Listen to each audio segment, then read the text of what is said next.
Hey everyone, this is Commander Josh Hawkins here. And at the time of sending you this live broadcast, this is the view from my cockpit. I'm currently parked on a small binary moon system orbiting this Class 3 gas giant that you see off to the right over here. Both planets, both little moons, are orbiting very close to the parent planet, and you can see that the Class 3 is in fact also a binary. Just off in the distance over there, I can't zoom in, but I'm sure you can see it, is another Class 3 with a ring system, almost identical to this one. It's a beautiful little world we're landed on right here. And we're going to explore this one a little bit during the live stream, just so we can take a look, really appreciate the uniqueness of a system like this, because it's not often that you see a binary this close to the rings of a gas planet. And somewhere back there, although I don't think you can see it now, when I logged off the other day it was actually up in the sky, but there is another moon just right close, and I'll see if I can get it from the external camera view here. Astra, can you hear me? Yes, awaiting further instructions. External camera. Let's see if we can spot that other moon. I don't know if it's still in the sky at this point, but I'll give you a little 360 of where I am. There's a couple beautiful nebulas right on the horizon, and you can see that we're actually lined up with the galactic disk. Well, almost lined up. Okay, these two little moons move pretty quick, so when I looked at outside the ship earlier, we were perfectly aligned with the galactic disk. There is the star from the system just over there. It's a little hard to make out, but it's the orange one right in the center of the screen. And you can see just how close we are to this gas planet. Really beautiful little ice moon. So we'll go take a little peek around here. This will probably be in one of my other exploration videos coming up soon. And I want to apologize for not being able to get part 14 out. Part 14, I really wanted to have it out on Friday, but, you know, sometimes things don't work out exactly the way you want. It's a longer episode. I'm putting a lot of work into it. This one's going to be a really, really great episode. I hope you're all going to enjoy it. And for the time being, we're going to do some exploration. What I want to do in this live stream, and we're going to have, I think we're going to have at least, so long as everything continues on as planned. We'll have a little guest in here at some point for a short period, just to talk about something that I'm going to discuss a little later on. And for the exploration, what I'm probably going to do is I'm going to take advantage of the time that I actually do have online with you guys. And although normally we just jump from system to system and see what's in there, I'm going to be doing the exact same thing, but I'm going to try to speed up the process a little bit. I'd really like to see how far I can actually get in one live stream. So we got 3 hours. I'm going to try for a couple thousand light years during that time. Of course, checking out anything interesting along the way. Hey everyone in the chat. Not ignoring you guys. I just wanted to give a little intro there before I said hello. Frito, Nash Talk, David, Juice Mark, is that what that is? Turgeon. Hey Turgeon, how's it going, man? And Tracer Tom, how you guys doing? Happy Sunday. Last day of the week before we got to go back to work, so let's make the most out of it. We'll have some fun. I'm going to put a link right here in the chat. This is for, where's my mouse? Oh yeah, of course, don't have that. Cockpit view. Alright, let's do this. I got a link in the chat. That's for the Reddit post, so if you guys don't mind, maybe just go ahead and click on upvote so we can get a few more people in here, see if we can break our records again. Don't remember what that is, but, you know, 40 some odd people is pretty good. So if you guys don't mind, just go ahead, click on that. Let's get some upvotes. Let's get some visibility to the live stream, get some people in here, and we will get this show on the road in just a second here. You know what? I'll also do a quick mic check, make sure that you guys can actually hear me. I think you can. But if someone wants to just give me a confirmation, sounds good. You guys can hear me. Audio sounds good. We'll be good to go. And I'll just take a drink of water in the meantime.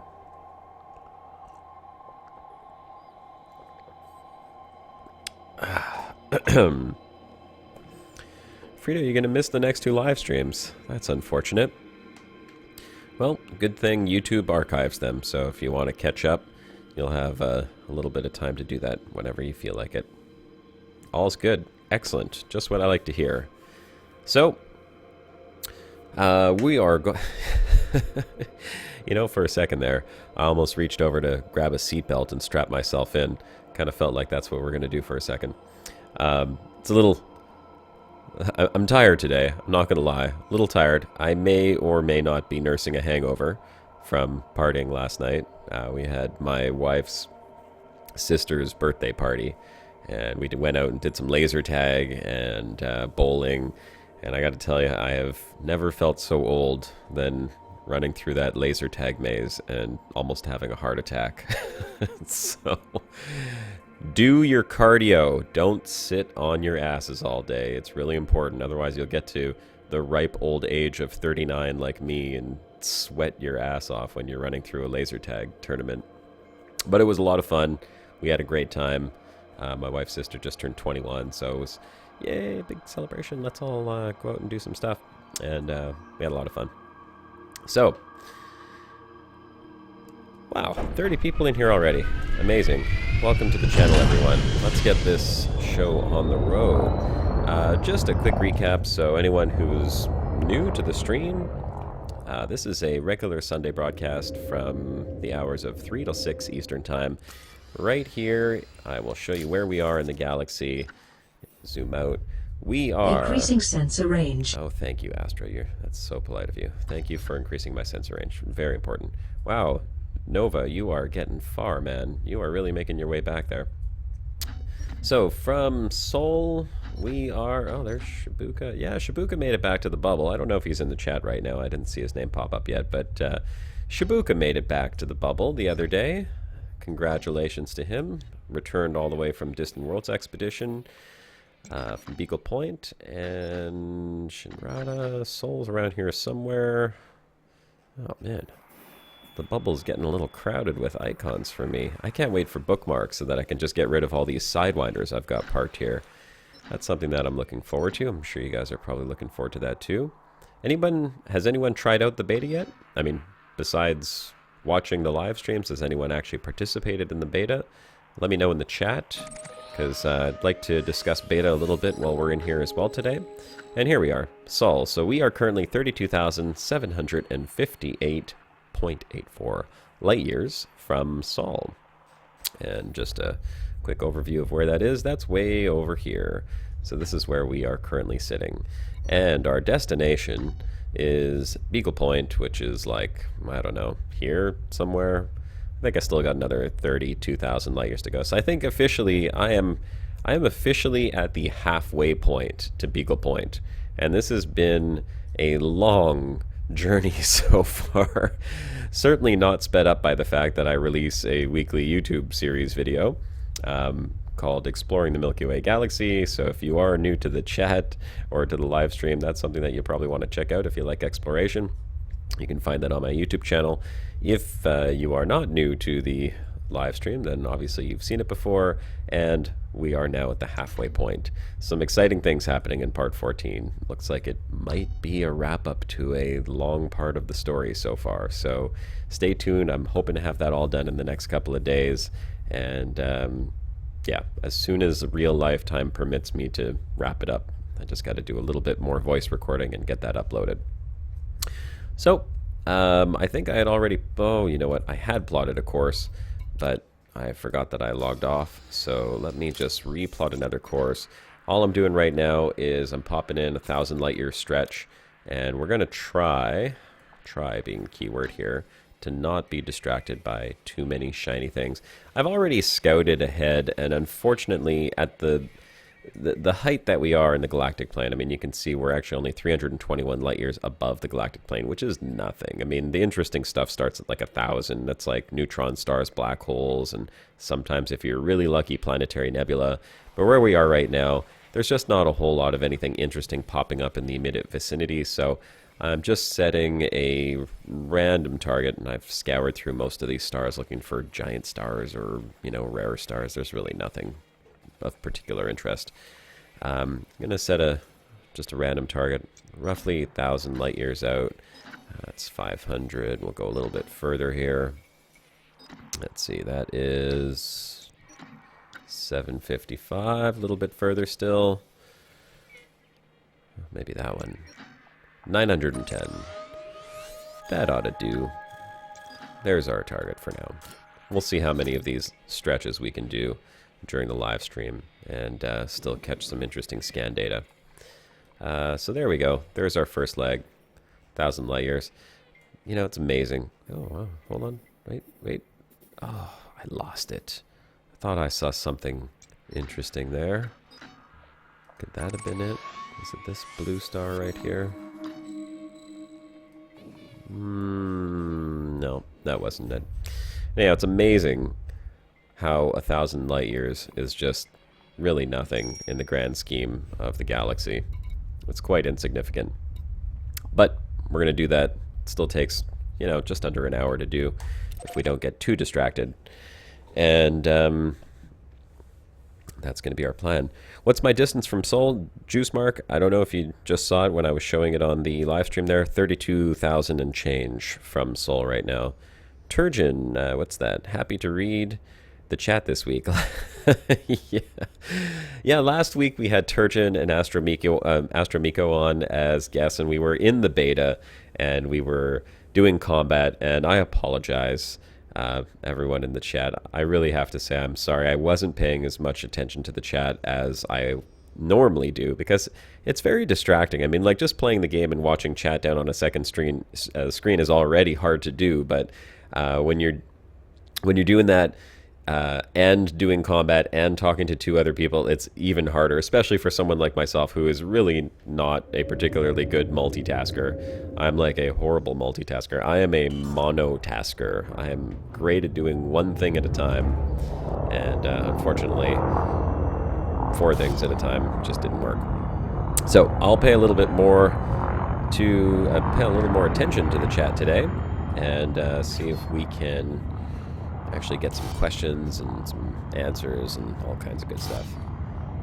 Oh, why won't you let me jump? Right, because I have a destination.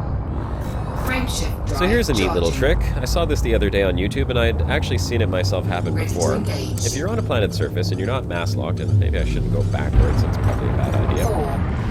If you go 45 degrees, you don't have to align with that little vector alignment thing. 45 degrees. You can actually get into Super Cruise, and then you can drop back down, and so long as you don't go below 0, look how low to the ground I am right now. I am 7-point-something kilometers up, and I'm in Super Cruise. So this is a great way to get across the surface of a planet. I'm not in full throttle either.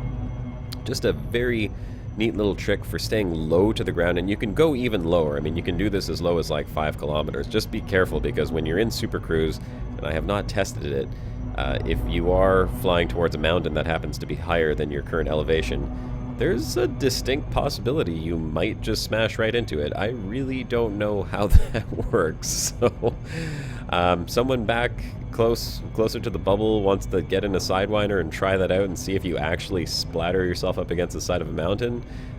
For science. Do it for science, because that's why we do this. I'm not going to do it for science 32,000 light years away with all the scan data that I have, but someone can surely test that out and let us know the outcome. Either way, it's just a really cool way to get from point to point without having to go all the way up into orbit or do the 90-degree thing. And let's hope that I don't accidentally blow up on something that, like, invisible close to the ground. However, once again, if you're just joining the stream, beautiful view here. Look at this, Class 3 gas planet, another Class 3 right over there, binary moon system orbiting right close to the stars, and behind me, well, you can't really see it, galactic bands right back there. Really beautiful, beautiful area. I spent like a couple hours here the other day just scouting around and taking pictures. I was kind of blown away by how gorgeous it was.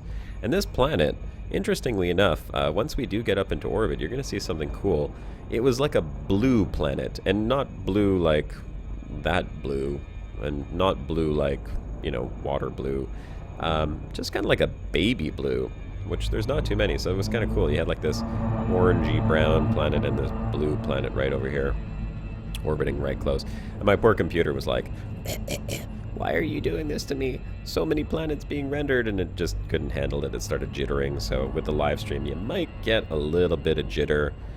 That's something I hope will be resolved eventually when I save up to get a new 1080 card, which thankfully they've announced the release date.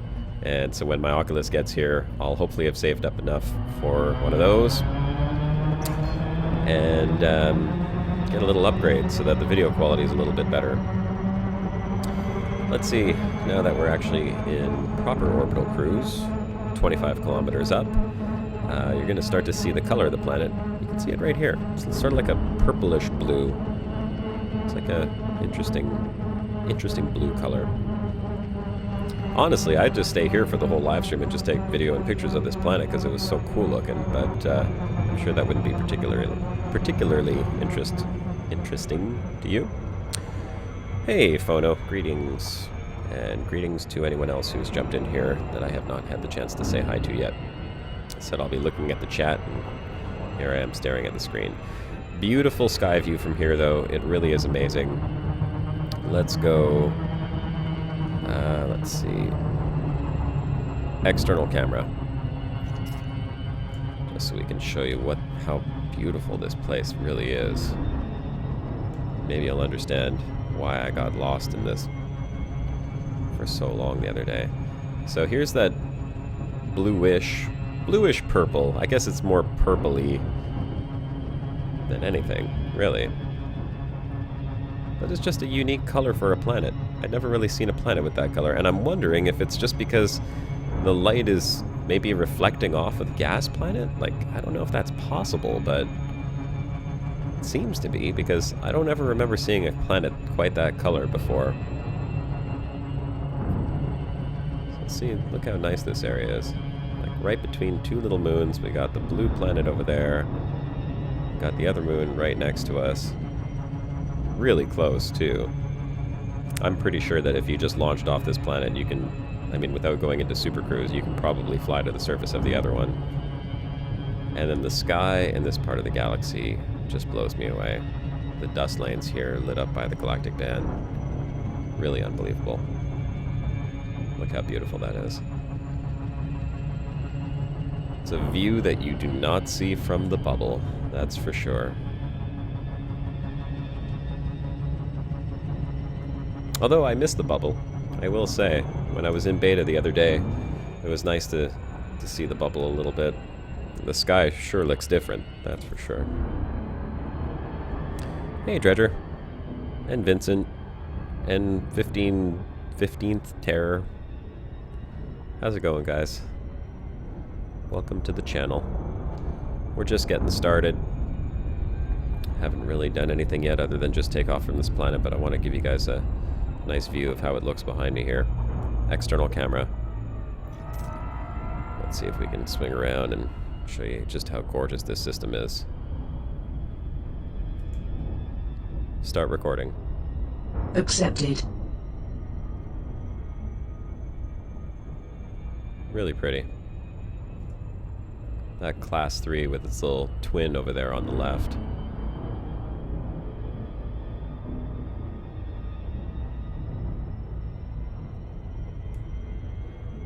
Cockpit view. Just gonna swing back around there, get another look at these planets before I leave, because I probably won't be coming back.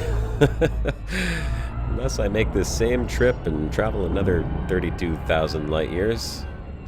But I don't think that's gonna happen. Dredger, I used Twitch once. The very first broadcast I did was on Twitch. And then everything after that's been on YouTube. Just because I find it's a little easier for the people that that subscribe to my channel to get the notifications. If you have your hey, there you go, render in. If you have your notifications turned on, there you can see the nice little sort of purplish blue color of that planet. Start recording. Confirmed. External camera. Let's see if I can a little video of it. It's really nice looking little moons. Orbiting quite close to each other. So yeah, after the first time I broadcasted on Twitch, switched everything over to YouTube, I've been looking into ways, and I think there is a way to broadcast on both simultaneously. I think there's like something, some type of broadcasting app that will let you do that. But honestly, I don't know what the legalities of that are. From what I understand, you're not supposed to broadcast on both at the same time. I don't know why, but you know, they're competing services, so beautiful.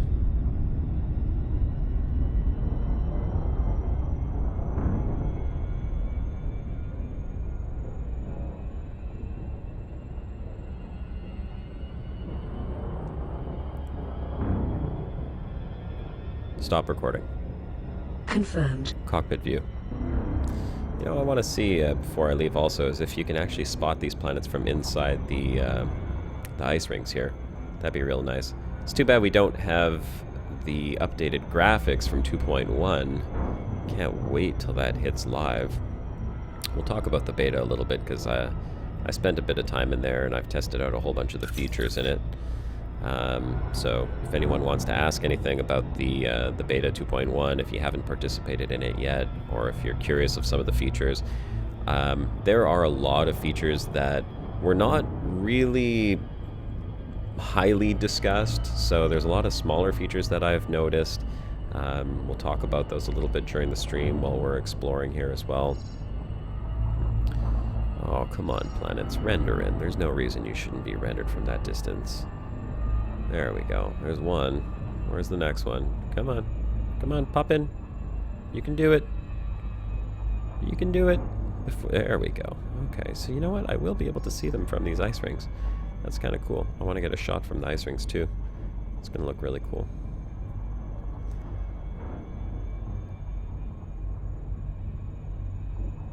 There we go. Nice slow descent in there because I don't want to damage anything.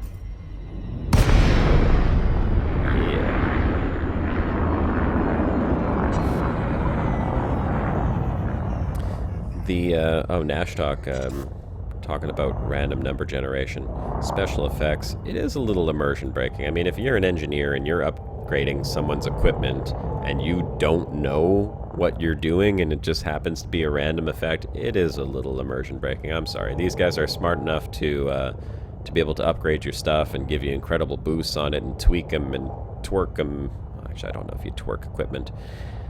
Well, I suppose you could, but that's not really what I want the engineers doing to my equipment. But you tweak them enough, and it's like, oh yeah, by the way, while I tweaked it, I just also happened to randomly give you regeneration. But I didn't realize that that's what I was doing. I was going for something else altogether. Like, come on. Come on. You know what you're doing. SEP. Yeah. SEP, that's something that we're actually going to talk about. We're going to talk about SEP, but I'm not going to talk about SEP quite yet, because that's actually going to have to do with the person who will probably be jumping on this channel here, I don't know, sometime in the next 15 or 20 minutes or so. I don't even know what time it is, because we don't have the clock up in the top right corner yet. If I did, I'd know what time it was. So yeah, we'll talk about SEP, but we'll get back to that shortly. Right now I'm just going to take a quick screenshot or video of this ice ring with the moons there. Start recording. Confirmed. External camera. And we'll start off from this side. Gosh, I can't wait for the new ice rings to be put in. Has anyone besides me seen what they look like? If you watch one of my live streams, I already put them in there, but man, do they look nice. Real big change.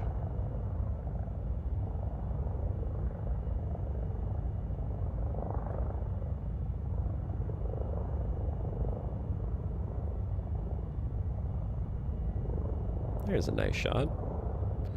I'll use that for a video somewhere, except for the fact that the moons just jumped. That's something I wish they would fix. Why do they have to jump like that? These moons move really fast, by the way. They're orbiting each other quite rapidly as well.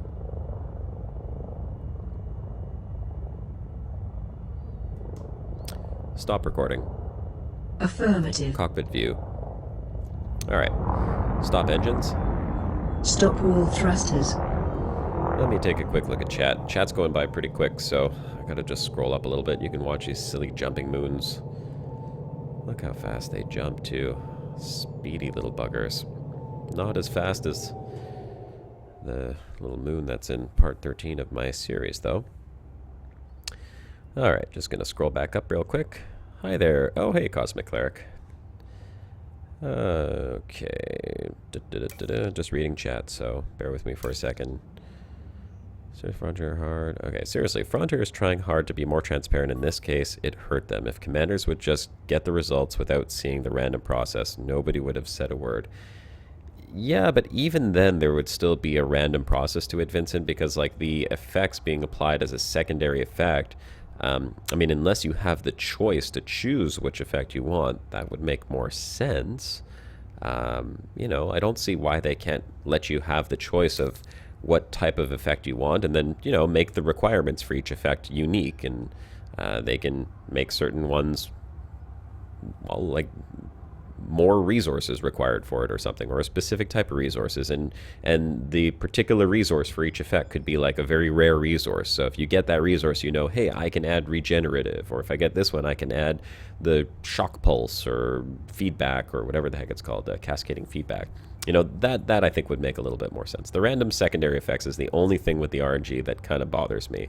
The other part of it, the other RNG with the actual stats itself, I could see that could still be part of the immersion. I mean, sure, if you're an engineer, you know, every ship that comes to you might be a little different. Maybe it's a little bit more worn down, so you try to tweak it as best as you can, but you don't get the exact same stats every single time. That makes a bit more sense. Secondary effects, yeah, not so much. Let's see. Sorry, post WhatsApp. Okay, read that. Given how close those moons are to each other now, they may not even be there if you came back to this system. Well, even at that distance, it would probably be quite a few tens of thousands of years, if not millions of years, before they actually collided into each other. But, you know, I'm thinking more like, well, yeah, they would probably still be there. It would have to be at least like 1 million years before those things come into contact with each other. If you think about like stars that are really close to each other, black holes that are orbiting each other, even when they're really close, like within one diameter of each other, it still takes about 1 million years for them to actually collide, because they, at that distance, their rotational or their orbital speed around each other is still, like, it starts to speed up as they get closer and closer. So the gravitational pull and then the angular momentum is pushing them out. It's sort of like a fight between the two. So it takes a really long time, and they speed up, and sometimes bad things happen, but usually it's a long process.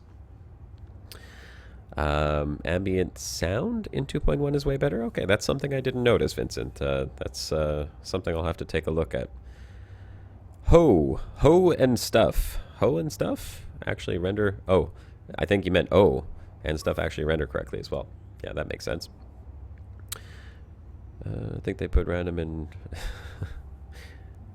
loot and not crafting end. Yeah, that makes more sense. Okay, sorry, I'm just talking to myself here, plotting a route to get the hell out of here.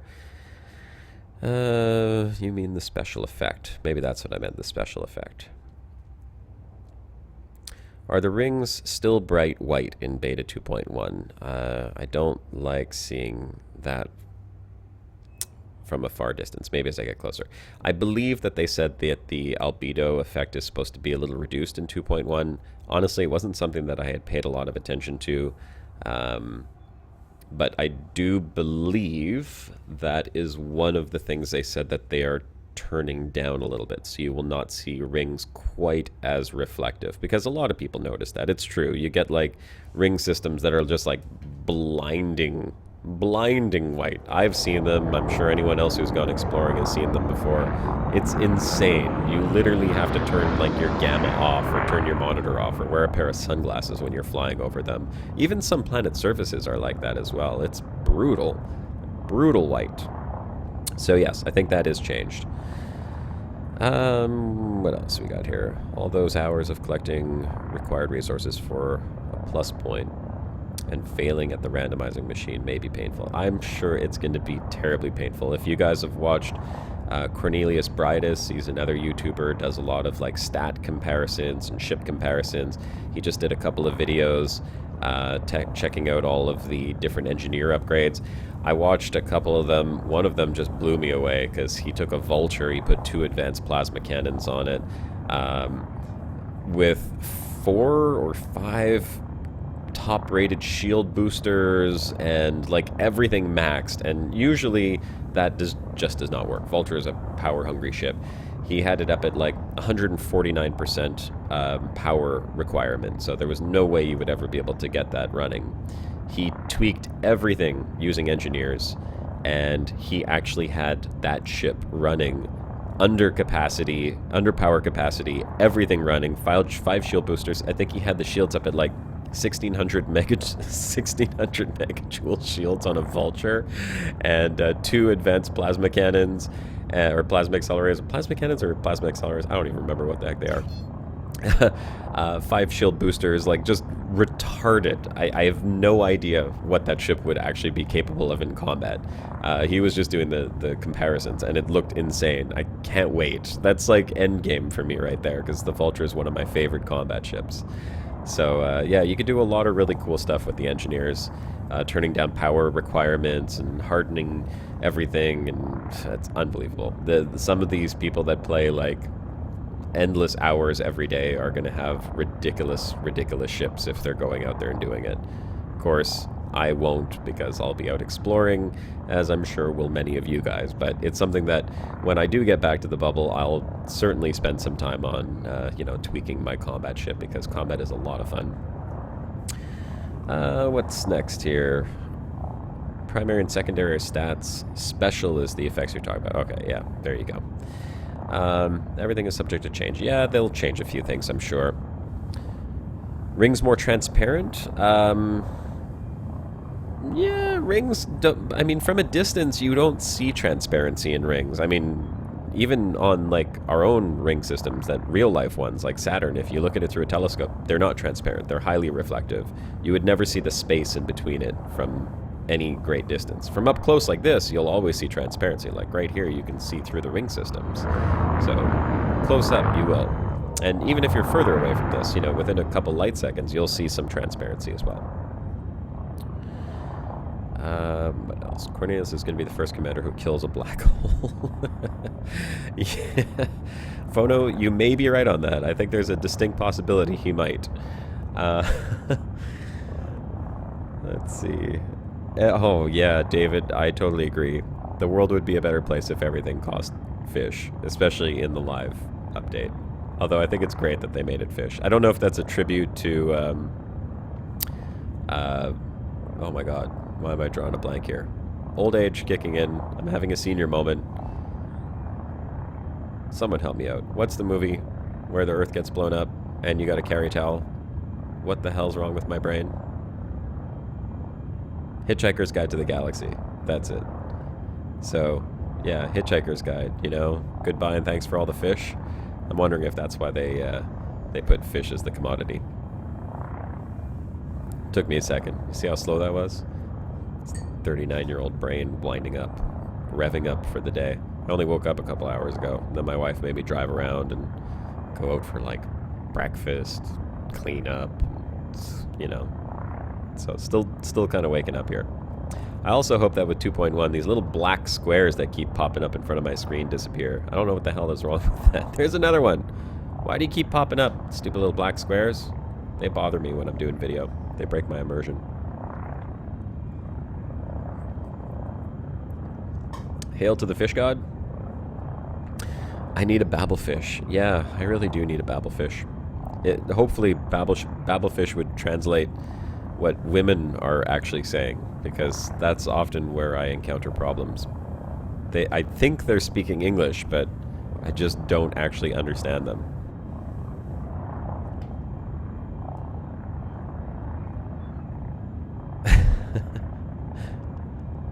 I have Don't Panic on my dashboard. Yeah, I know, Sebastian. Hey, Sebastian, by the way, I didn't even see you pop into the chat. I remember I saw in your live stream you have Don't Panic in there. That's a lot of little bobbleheads you got. The only reason why I wouldn't do that is because I find the Christmas colors like just too colorful, too much color.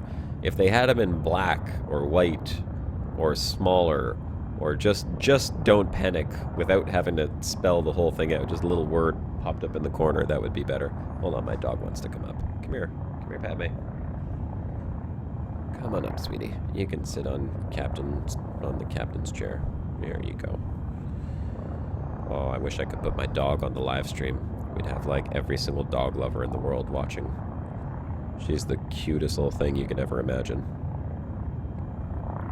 Hi, sweetie. You want to fly in the spaceship? Okay. My dogs had a busy night last night. All the people over at my house. Alright, so I think that's enough staring at these moons. Next waypoint. Let's get the hell out of here. So enjoy the view. It's the last time we're going to see this beautiful system over here. Let's get a move on. Ready to engage. 2, 1, engage. Lykia. I'm not sure how to pronounce your name. I'm sorry if I'm like completely murdering that. Lykia Foe. I have 2 Yorkshire Terriers. The one that's sitting on my lap right now is 3 pounds. She weighs nothing. Tiniest little thing you ever seen. Super cute. My dogs are on Instagram. If anyone wants to follow them, you're much more than welcome to. My wife would love that. She posts pictures of them all the time. If you go on Instagram, you can find them at Yorkie Siblings. That's their Instagram. And then you'll see all kinds of pictures of them. Might even be a picture of me sleeping with a dog curled up next to my neck, as my wife likes to take pictures of me while I'm sleeping with the dogs for some reason. Because she's a strange one like that. And I only find out about these pictures like every few months when I go to look at the Instagram. I'm like, hey, I'll go check out her Yorkie Instagram. And then I see there's a picture of me like half asleep with my hair a big mess. It's kind of funny, actually. So, nothing. Well, you know what? I gotta do my thing. I still have to check this stuff. That's all ice moons. Nothing there. Next waypoint. Make the jump. Jump into light speed. So, Yorkie Siblings on Instagram. My dogs are famous. They have more followers than I do on Twitter. 4,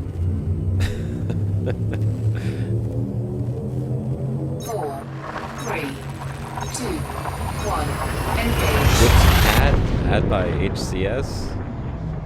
No, I'm not even sure what that is. Too bad they don't have a ship's dog. Wait, you have like random meowing in the background while you're playing or something? Or does the ship's voice now turn into like meow responses?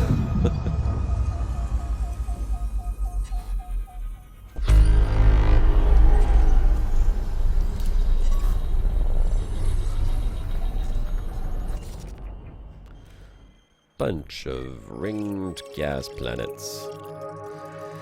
Okay, so normally, and it's so hard for me to do this, really, because I hate skipping out on good exploration data.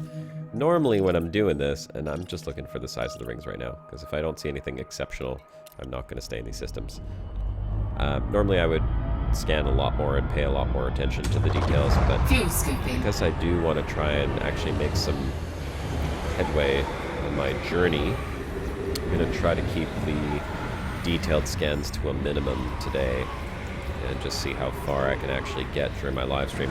My playtime is severely handicapped because of the amount of time I spend making videos, and that unfortunately is the downside of making YouTube videos, is that it's a big time sink. Anyone, I mean, Turgeon, I'm sure, can vouch for this as well. Oh, there's a star. Gotta watch out for that. It's just extremely time consuming. Writing script and, you know, thinking of the story and then filming it and doing the audio and everything. You don't really get to play the game. You just make videos. So, like, if I have 3 days to play, I get 1 of those. The other 2 are spent making videos, as are 2 other days of my week. Next waypoint. Make the jump. Jump into light speed. You know, I do want to make it to Beagle Point sometime in my lifetime. So in order to do that, I'm just going to use the live stream time to try and just jump there as quickly as possible. I'm actually pretty excited about Beagle Point because if some of you may or may not have heard, Jacques Station. Mr. Jacques is flying his space station, and the fuel rats fueled that puppy up along with the help of many other commanders, I'm sure, so that he can make a jump out to Beagle Point. So there will be a station at Beagle Point, which I'm super excited about, because, I mean, look at my hull, 67%. I'm a terrible pilot, apparently. Actually, a lot of that damage came from live streaming and not paying attention, but 67% makes me a little nervous when I'm flying all the way to the other side of the galaxy and back. So I'm really happy that I will actually be able to repair my ship. It's going to be awesome. How far away are these? These are... Like I see, I want to scan these. I want the data. I want the data. Why can't I get the data? Give me the data. Come on. Just give me a little data. I'm just going to scan one planet so I feel better before I jump out. When do I think I'll be able to reach Beagle Point? I'm hoping, like... Okay, well, here, I'll tell you something. I have 3 weeks vacation in July. 1 week of which I will be going on a honeymoon with my wife. We got married 2 years ago, and we have not been able to go on a honeymoon. So we're going on a little honeymoon. Not far, but, you know, we're going to spend a week together. We're going to go to Eastern Canada, to Newfoundland, and we're going to go take a look at Newfoundland, because apparently it's really beautiful over there. And we want to see icebergs and go whale watching and stuff like that. So that's what we're going to do for a week. And then the other 2 weeks, I want to play Elite. So I'm going to literally have 2 weeks to fly in space. And if, you know, if all goes as planned and everything falls into place the way that I'm hoping it will, I hope maybe possibly to have a new video card by then, because otherwise I won't be able to use the Oculus Rift that I'm paying for on my credit card, which would be great. It's like, so yeah, hopefully I'll be playing in Oculus for a couple weeks and making some great headway on my trip, because if I can do that 2 weeks, hell, I can get to Beagle Point and back a few times if I've played like some levels. But I'm going to be using it more to just stock up on video footage so that I have tons and tons of footage for the upcoming videos that I will be releasing, because the series requires a fair amount of footage. So if all goes well, in July I should be at Beagle Point. That was the point of what I was saying, I think. Yeah, it's supposed to be the point. Random cat noises and the odd command interruption. That's that's very odd. I know there are a lot of crazy cat people that love cats. I don't quite understand the cat obsession that has enthralled the internet. But, you know, to each their own. Next waypoint. Fuel scooping. I will probably not get a voice pack that adds random cat or dog sounds, even if they did a dog one. I don't need it, really. I have 2 dogs that add random sounds into my life, and honestly, I want to snip their vocal cords, and the only reason I haven't is because my wife would murder me if I did. Because apparently that's just a really bad thing to do. I don't know. I think my dogs would get me killed in the zombie apocalypse because they bark at everything. So, you know, I don't know. If the zombie apocalypse ever hit, my dogs are going bye-bye. I'd have to kill them and eat them. Make them into little Yorkie jerky. What's Turgeon saying? I'm both happy and sad that I make videos now because of the time it takes and fun. Yep, but making the videos is fun too. Yeah, you know what? Making the videos is a... Well, I wouldn't say it's a blast. It's a blast when it's done and I get to watch my video and go, oh, there it is. There's the video that I had in my head for the past week. Making them is tedious and requires way more time than I really have free. My wife probably hates the amount of time that I spend making the videos. She does love the videos, don't get me wrong. She thinks they're awesome, and she fully supports me in doing it. But we've had to set like a time schedule, because otherwise I'd be making videos all day, every day, and you know, that's kind of the way that it has to be sometimes, but yeah, gotta spend time with the wife too. Next waypoint. And it is fun. It is fun making videos. Unless you want to play the game, and then it's not fun because you can't play the game. Fuel scoop disengaged. Make the jump. Jumping to light speed. Don't think he will make it. I think Jacques will end up disappearing in hyperspace to see the Thargoids. Oh, you know, I really hope you're wrong, Dredger. I really hope he does make it. Because, well, I don't care about the outfitting so much. I mean, the only thing I would change on my ship, Colin, is I would switch out my chaff launcher for a heatsink, because that's something I really wish I had on me. The other day, I popped into a binary system, and this was one of the first times it happened. I literally ended up inside the Stars Corona. Imagine it happened right now as I came out of hyperspace. But I ended up right inside the Stars Corona. It was a system I jumped back and forth in and out of a few times, so I was very surprised when it actually happened, because I didn't expect it to. And I almost took a heart attack because my ship went up to like 140 or 150% heat, and it was just bad all around. It was bad times. Bad times, took some damage. Really didn't want that. I'm very careful now with my low hull percent, so I try to avoid, I mean, I actively try to avoid falling into a Stars Corona or, you know, flying into ring systems and stuff, just because you can't afford it. I mean, if I'm going to be only getting back to the bubble in December, you know, you got to be careful. Next waypoint.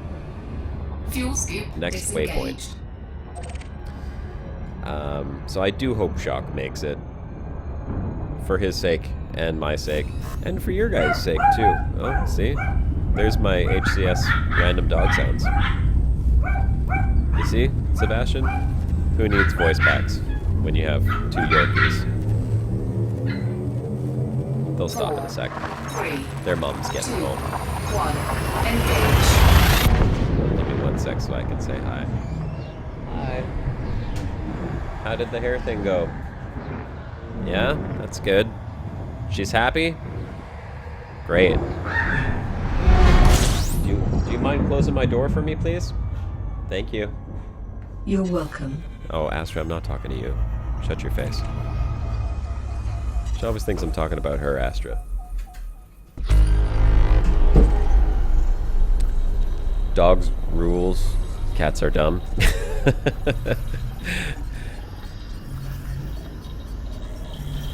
Making videos for a living can confirm this takes forever. Phono, you make videos for a living? What kind of videos do you make?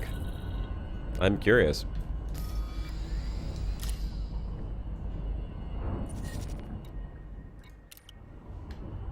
Next waypoint.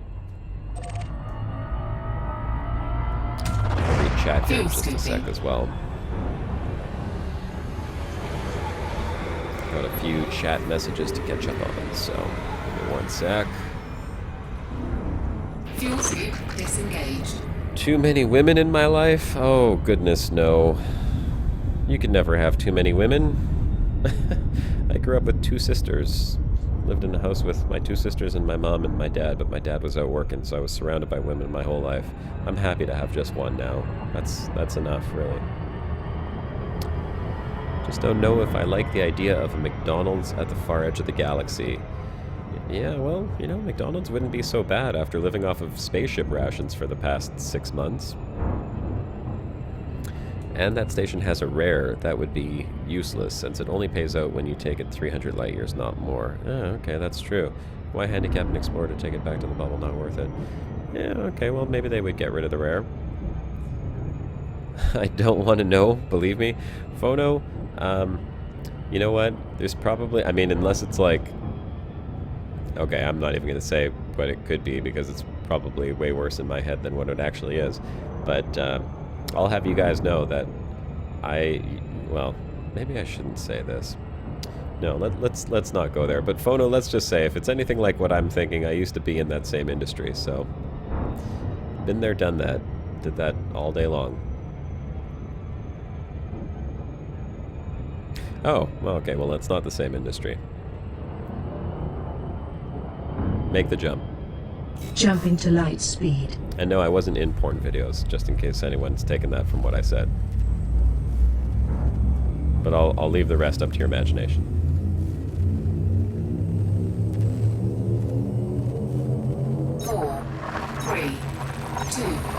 1. Engage.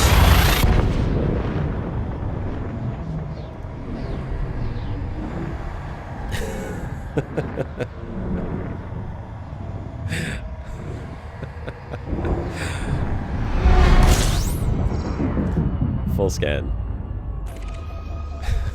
Like I said, I'm just leaving it up to your guys' imagination. I'm not gonna confirm or deny anything. Just think whatever you want. What do we got here? Look at this little interesting trio of dwarf star and gas planet, and little ice planet. It's probably a big ice planet. No, not that big.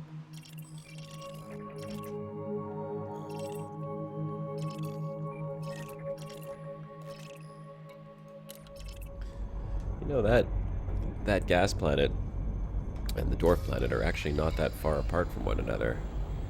I may go take a look at that. In fact, I will go take a look at that. Fuel Oh, skipping. they're not that close to each other. I thought maybe they would be closer. I forget 50 light seconds is far as heck. Fuel skip disengaged. Used to work in a seduction shop in Toronto. We have a lot of those here in Montreal.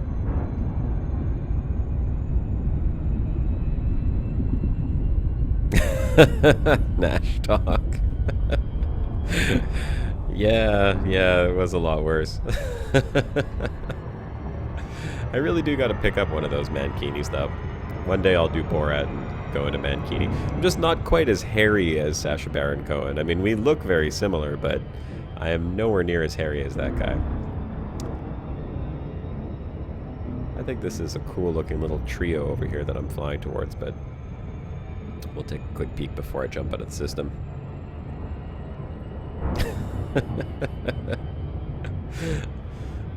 I was fully clothed in that Borat picture, thankfully.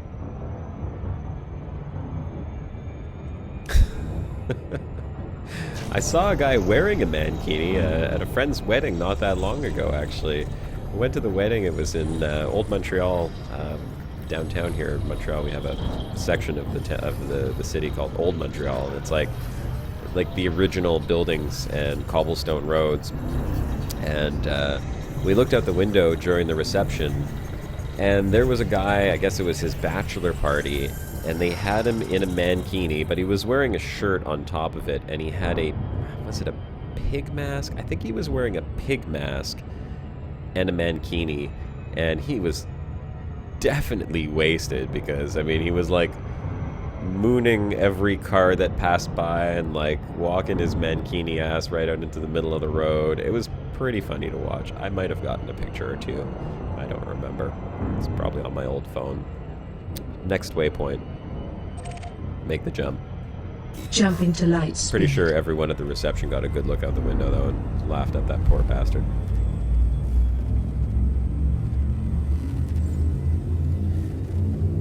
So, here's another feature in 2.1 that hasn't been greatly discussed. I don't even know if it was in the notes, but I know that Sandra Marco mentioned this in one of the live streams recently, and I think that Turchin may have pointed it out the other day when we were playing in the beta, which is the drop distance to stations and planets and moons and all of that has been increased.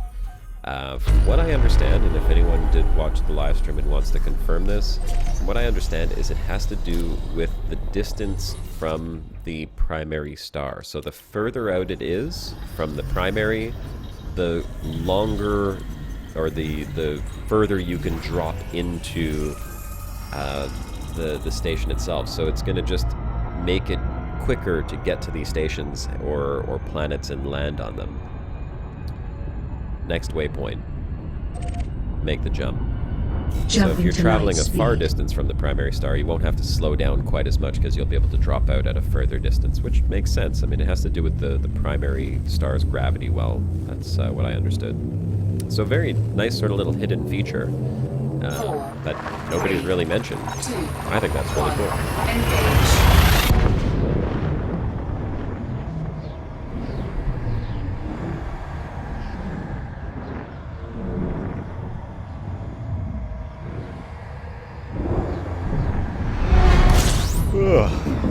Excuse me. I am way too old to be partying on a Saturday night. I gotta do my partying on Friday night if I'm gonna party at all. That way I have like 2 days to recover. Old age sucks. Alright, what's that? Sometimes these little brown looking worlds can be water worlds. But that one is not. Next waypoint.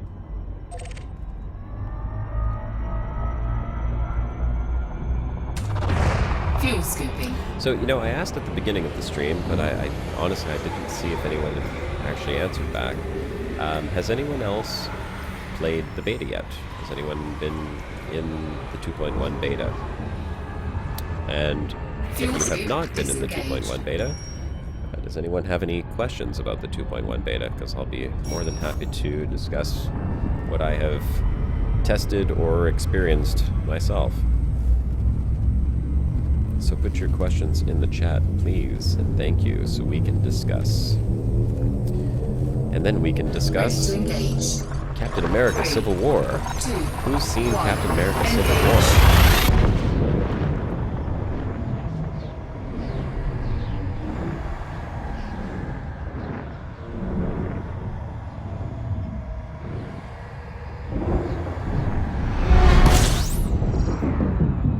Full scan.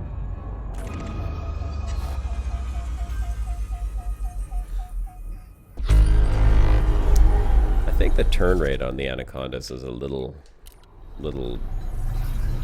gimped compared to some of the other ships. I mean, that's really supposed to be the disadvantage of flying a big ship, right? You're supposed to have less turn rate but more guns, which is where turrets come into play. So you can put a lot of turret and guns on a ship like that, and not worry so much about having a turn. Let your auto turrets do the work for you.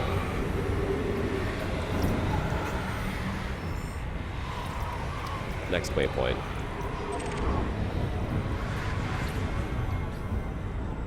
Fuel scoop Make the jump. disengaged. Jumping to light speed.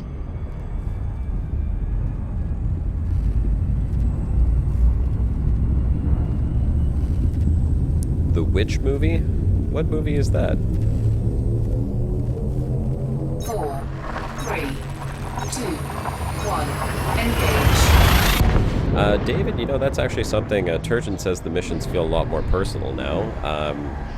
I think he's played in the beta a little bit more than me, because I was only in it a couple of times, and unfortunately that's something that I did not get to try out, was the mission systems. It was one thing I did want to test out.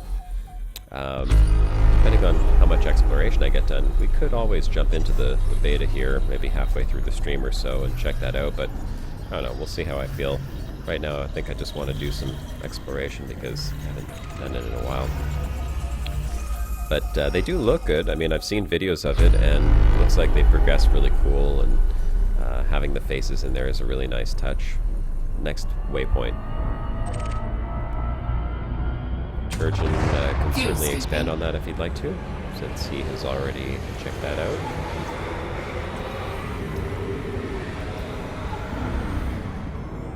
Fuel scoop disengaged. If you wanted to change a modified hardpoint with another, would that modification cost the same if you wanted to change back? If you wanted to change a modified hardpoint with another, would that modification cost the same if you wanted to change back?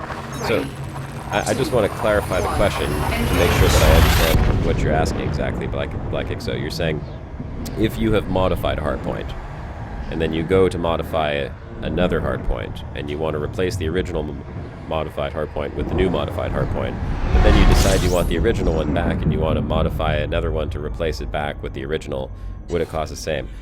I mean, if that's the case, then yeah, I mean, each modification is going to cost the exact same amount, but I don't think you can store modified hardpoints once you've taken them off, so if you override one, it's going to be gone permanently, and you'd have to just redo the modification. So it would have to cost the same, right? Material-wise, yeah.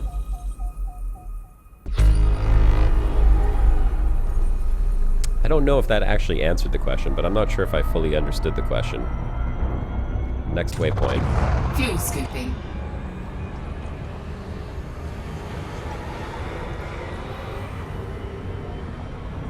Fuel scoop disengaged. Make the jump.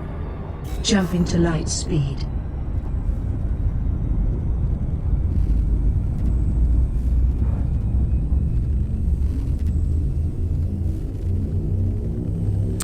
That is true, Cosmic Cleric. So, Cosmic Cleric saying, in 2.1 beta, I've already been able to A-rate my con, and I was amazed at its turning capabilities, and with the engineers, it's even better. So that is something that you can do with engineers, is you can actually increase the turn rate. I don't know if that was, I would imagine it's a thrusters modification,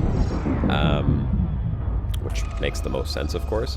But I did see that a couple other people on YouTube that were modifying had the ability to increase turn rate, and it was quite significant, actually. You can really improve on the turn rate of certain ships. So, yeah, I mean, if you're in a big ship and you want to increase that turn rate, that's definitely one way to do it.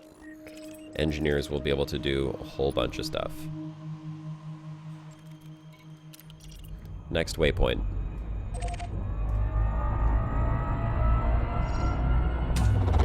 Fuel scooping.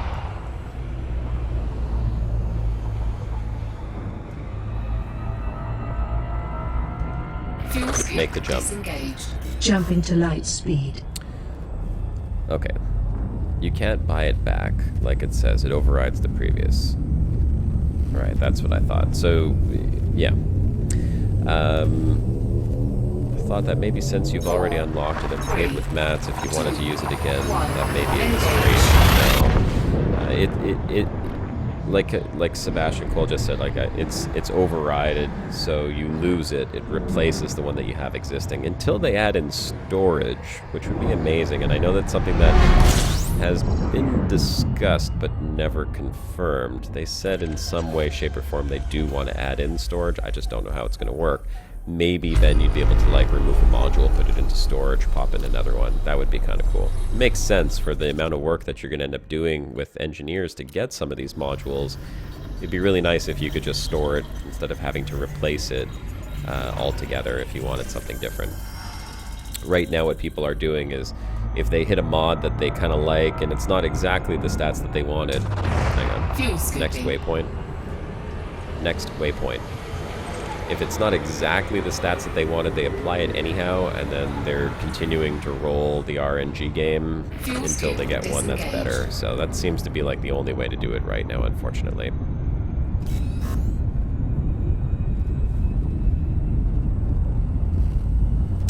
.9 jump range. Wow, that's pretty incredible. That means with Jumponium, you're hitting like almost 100 light years. That's amazing. 2, 1, engage.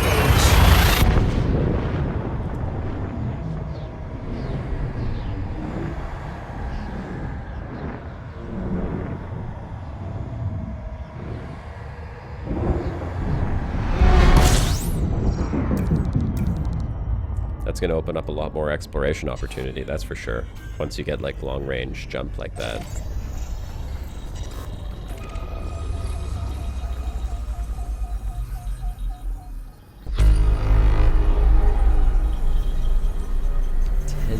In the beta to get that? That's insane. Well, this is all endgame stuff, right? I mean, the stuff that they're adding in with engineers, let's all keep in mind that as cool as it is to go into the beta and do the mayhem and whatever they're calling it, mayhem madness or madness mayhem, you know, and be able to like, every engineer has every upgrade and all you can do is just pay some fish and you can upgrade till the cows come home. That is not going to be the case for the actual game. You know, it's going to take some time to grind out the materials needed in order to just upgrade one component. So end game, that's what we're talking about here. This is long-term stuff. Next waypoint. Make the jump. Jumping to light speed. Oh, let me scroll up there. Sorry, I missed something in the chat I wanted to read. Turgeon says, coaxed an ASP Explorer to 42.42. That's also amazing. Yeah, he's still got to be the long range Explorer. Yeah. Well, the ASP is supposed to be like the Explorer ship, so I mean, 42.2 on an ASP is incredible. That really is incredible. I don't know if that was with weapons or anything, but I'm sure with some of the stuff that we're going to be able to do with modding, we'll probably be able to have weapons on a ship and still get like 35 plus light years. So I'm looking forward to that. Trident Asquizo 42. Yeah, so there you go. Same thing. Nobody will explore other ship builds as 2.1 as it is now. No. John Ball. When is Exploring the Milky Way episode 14 coming? John, episode 14 is halfway done. I will. Here's what I'll tell you guys for the Exploring Milky Way series. I have 8 minutes of episode 14 completed, but those 8 minutes, and they're great.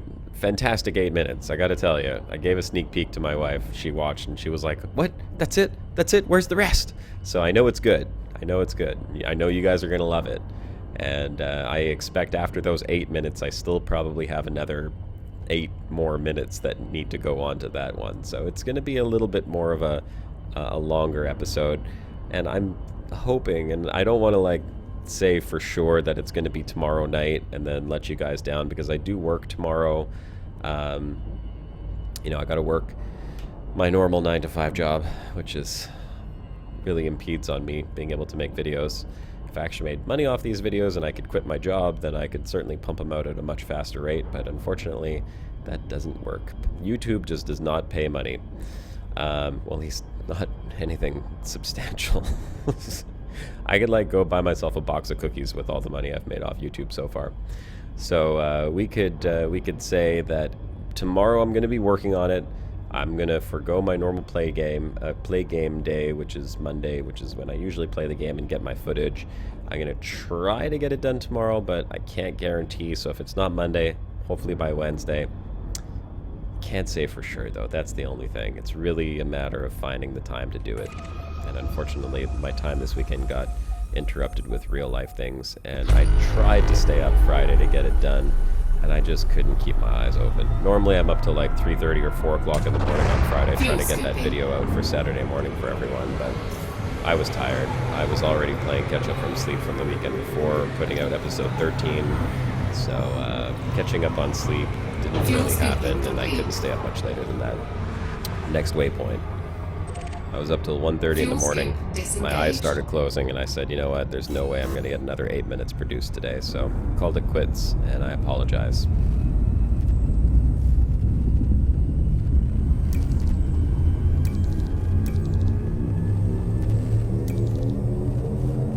Four, three, two, one, engage.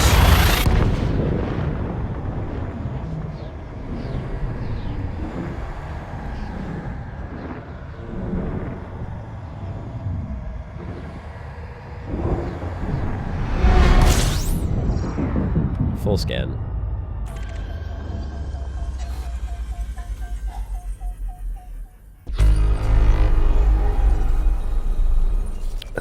Excuse me.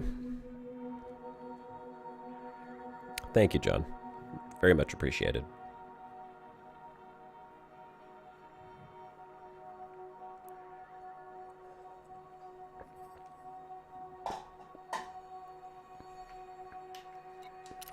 Next waypoint.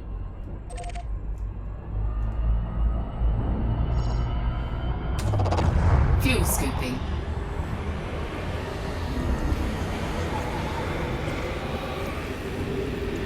Fuel scooping complete. Oh, another thing I noticed in the beta is that the fuel scoops are not quite as efficient as they used to be. They have the same maximum capacity, but you have to get a lot closer to the danger zone in order to get your max capacity on the fuel scoops. So be warned. 4, 3, David, I hope that 2.4 would be Thargoids, but it could be other things. It could be atmospheric landing. I mean, that would be a great way to... Okay, granted, I might be just like dreaming here, but that would be a really cool way to end off Season 2. Proper atmospheric landing. Although, who knows how far along they are with that. They have different teams working on different things, so they're working on stuff for Season 3 already and Season 4. You never know, maybe they made a big breakthrough and said, hey, we could probably release the preliminary on this at the end of Season 2.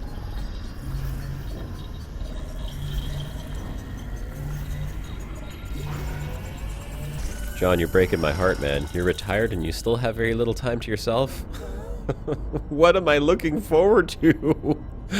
Why are you doing this to me? I thought I could just retire. Well, hell, I have 25, 30 years left before I have to get to retire. Have to, get to. I don't want to retire, to be perfectly honest.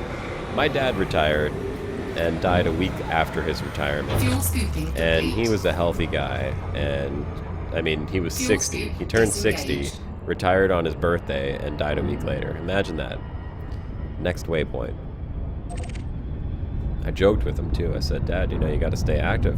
He's an active guy. He runs, he jogs, he ran 2 marathons in his life. He bikes every day, and he's always working in the garden, building stuff, building patios. So, like, very active guy, healthy guy. You know, not like a big fat guy or anything. He was healthy and fit and muscular. He could beat me in an arm wrestle any day. And, yeah, imagine that. Retires, celebrates his birthday, and then goes to sleep after playing Rock Band or Guitar Hero and doesn't wake up the next morning. So that's why I'm not sure if I want to retire. Maybe I'll just keep working till I die. Actually, I don't know if that's any better, really. It's probably way worse. Maybe I'd rather have at least 1 week of retirement.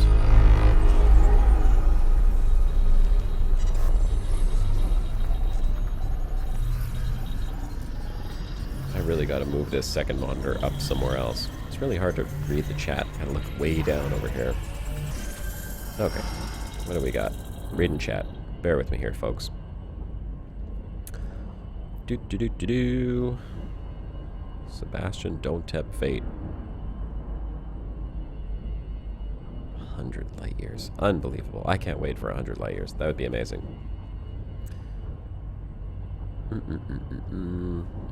Another change in the beta that has not been mentioned is star coordinates in the log file. Oh, right. That's true. So all that trilateration that everyone's doing with the different, you know, exploration tracking programs, you will not have to do that anymore. It's going to be able to pull it automatically. Yeah, Cosmic Cleric, at first I thought it was my imagination as well, and then I was like, wait a second. It's like so slow, and then I realized that they nerfed it a little bit, or maybe not nerfed it, maybe they made it better. They want there to be a bit more danger, although I hope that if they're gonna give, I mean, like with fuel scooping, yeah, it shouldn't be an easy thing. It should be dangerous. You're flying right up into the corona of a star, but let's be honest, exploration is not exactly the most rewarding. I mean, in terms of credits, they really need to do something about that. They need to make exploration a viable profession so that people can go explore and come back and make equivalent money as to something else. I mean, maybe not as much as trade. Trade's ridiculous. You make tons and tons of money. Combat, you make a very decent amount of money. But exploration is by far the cheapest of all the professions. You do not make a lot. So they gotta up that somehow. They gotta find a way to tweak it. Retirement is great. Yeah. I wish I could retire now and just play Elite all day. That would be amazing.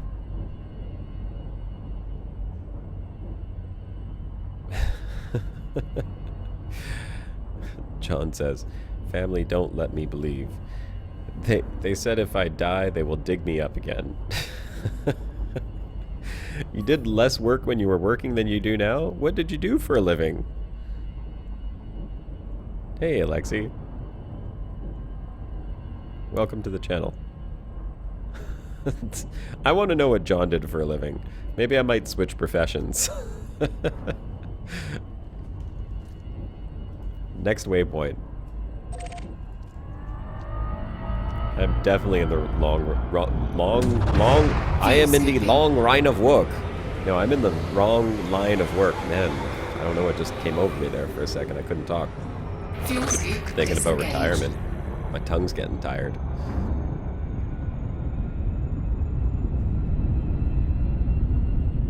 Lorry driver delivery? Okay, lorry. You're gonna have to translate. What is a lorry exactly? I should know this. I feel like it's like a truck or something, but I don't even know if that's right. Tell me what a lorry is, please.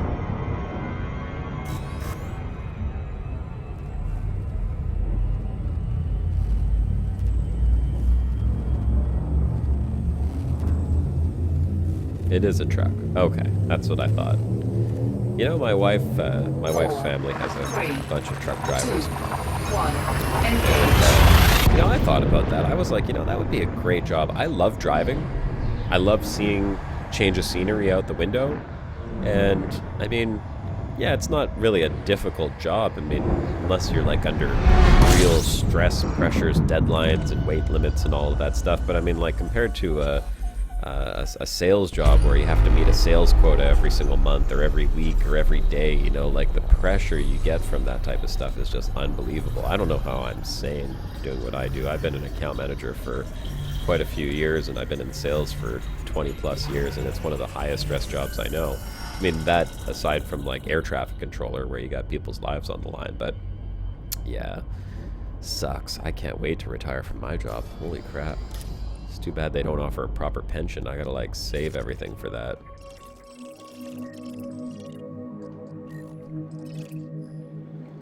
Oh, right, we're not doing this. We're just moving on. Next waypoint. Next waypoint. Fuel scooping.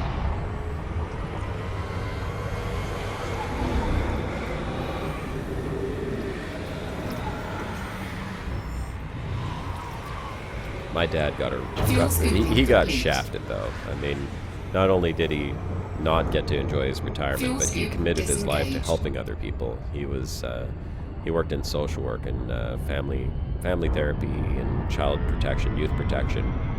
So I mean, he had to see and deal with a lot of crappy stuff and see everyone else's problems and try to help people, you know, fix their families and fix their lives. So he committed his whole life to that. Then he retired and got screwed out of his retirement. So, you know, that was very unfortunate.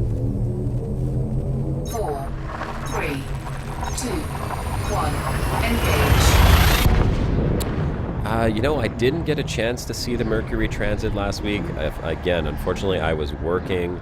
I watched, there was like a live stream of it. I had it just in a tiny little window in the corner of my computer window at work. I was lucky to find one that actually worked. I did get to watch a few little seconds of it. Not much, unfortunately, because, again, my work's pretty distracting. But that's the closest I got to see it, unfortunately. I would have loved to have seen it live. I have a telescope here. I've wanted to buy, like, a hydrogen alpha filter so I could actually look at the sun through my telescope. That's something that would be really cool. I've looked at a lot of astronomical objects through my telescope, but looking at the sun is apparently incredible. Because it's so close. We don't realize how big and close it is, and you can't really look at it with your own eyes, other than just like, sort of like looking off to the side. But, looking through a telescope at it, I can't imagine. I mean, like, if this is what the sun looks like in the sky, through the telescope, you'd probably just see, like, just this tiny little section here. You'd be zoomed in. You get to see prominences, you get to see all kinds of cool stuff with a telescope if you have a solar filter to be able to look at it. Next waypoint. Space lorry for you. Yeah, Turgeon, there's a fun job. Fuel scooping. I think anyone who's played Elite has probably done the same thing. Space Trucker Simulator. Fuel scoop disengaged. Make the jump. Jump into light speed.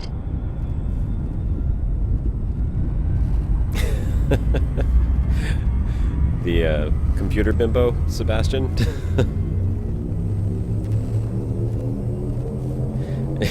Yeah, Turgeon, that's pretty much what it is. I'm lucky because I got moved. My desk got moved recently, so I have a window to my back now, so nobody can sneak up behind me anymore and actually see what's on my screen. I see them coming. I can see them coming from a good distance.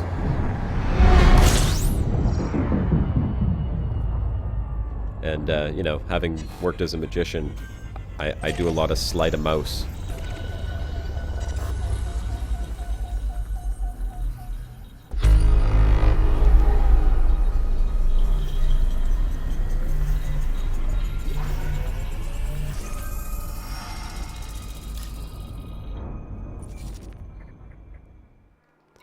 I gotta send a quick message here before I go ahead and start doing oh, wait.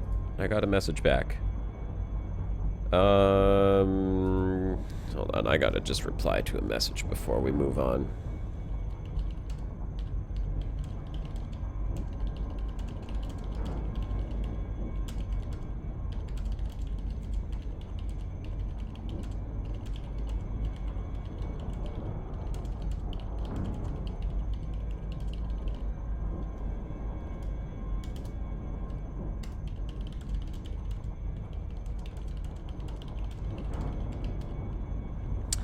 Okay.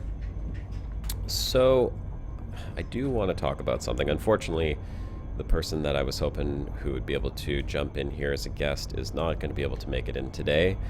But we were talking about SEP earlier, and I want to bring them up. I do want to just get a link to share in the stream. So if you guys give me a second. Actually, I'm going to share another link because we still have a bit to go. Copy. Let's do this one more time, shall we? Guys, if you don't mind, go ahead and go hit upvote on the Reddit for the live stream, just to see if we can get a few more people in here, because if we're going to talk about SEP, I'd really like to put this out there to as many people as possible. This is an exploration live stream. I mean, you guys are all interested in exploration, so the SEP is something that you should know about and you should be interested in. I certainly back them up, and I'm going to get the link that I wanted to show you here in just one sec. I just got to go through my messages and find the right one. Unless Turgeon, do you know where that is? Can you get the link? Oh no, you can't post on here. Turgeon, hold on one second. I gotta do something here. Turgeon.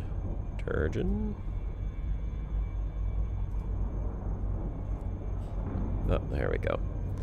Turgeon, I think you should be able to post a link now. If you could do me a favor, can you pull up the SEP promo video and link it in chat for me, please?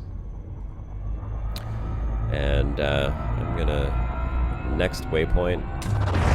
Fuel scooping. I'm gonna talk about SEP, at least what I know about it, and my knowledge of it is certainly not quite as extensive as the founders of the whole thing. But SEP is the Socialist Elu Progressive Party. You guys may or may not have heard that Elite Dangerous is hosting something they call the Dangerous Games. And basically the idea is that currently we have several NPC powers. I mean, you can see them when you go to your galactic powers right here. You've got these 10 fine folks. Those are the NPC powers in the game. The Dangerous Games are going to allow one community group, one real player group to become a new power in Power Play. Thank you, Turgeon. So that video, and you know what? I'll just stop at this. Well, I don't have to stop. You guys can just go ahead and click that. I hope it opens up in a new window. Let me just double check that. Yeah, it does. Okay, so you know what? Here, let me see if I can put that somehow in here. Can I do that? I don't see why I can't. Yeah, you guys don't have to go anywhere. I'm just gonna play it in here. So, give me 1 second. Let me see if I can figure out how that's done. Pretty sure I just have to sort of do this and none of the above. And okay. Go to my little broadcasty thing. Oh, well, that was scary. You know what? Screw it. You guys just go click on that link. Go click on that link and watch that video for a second.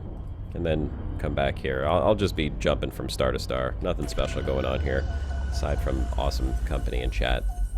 Go watch that video that Turgeon just linked, and then we will discuss. Next waypoint.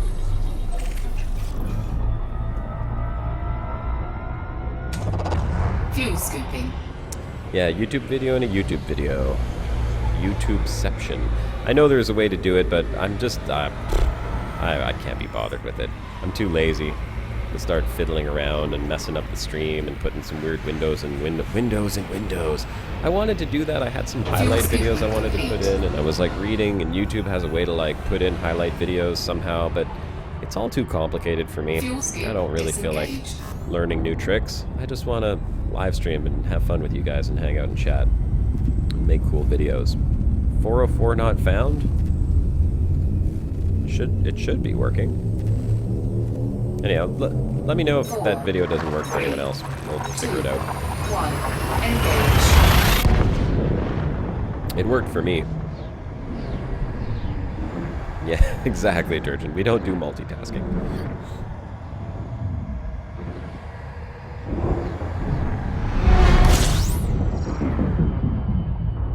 Only ship science guy does multitasking.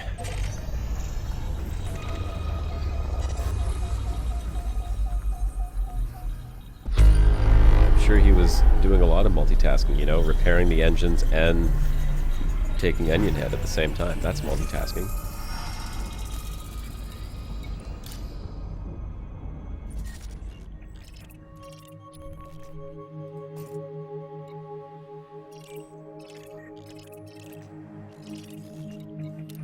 Next waypoint. Let you guys watch that video and come back Fuel here. scooping. And then we'll talk about some. Yeah. You know what? I can't even talk about it and jump at the same time. Even that's too much for me. God, I am a weak man. I can't do two things at a time. Fuel scoop disengaged. Terrible. I know I've said this before in other live streams, but it's just awful that I can't. I wish I had the capacity to do more than one thing at a time.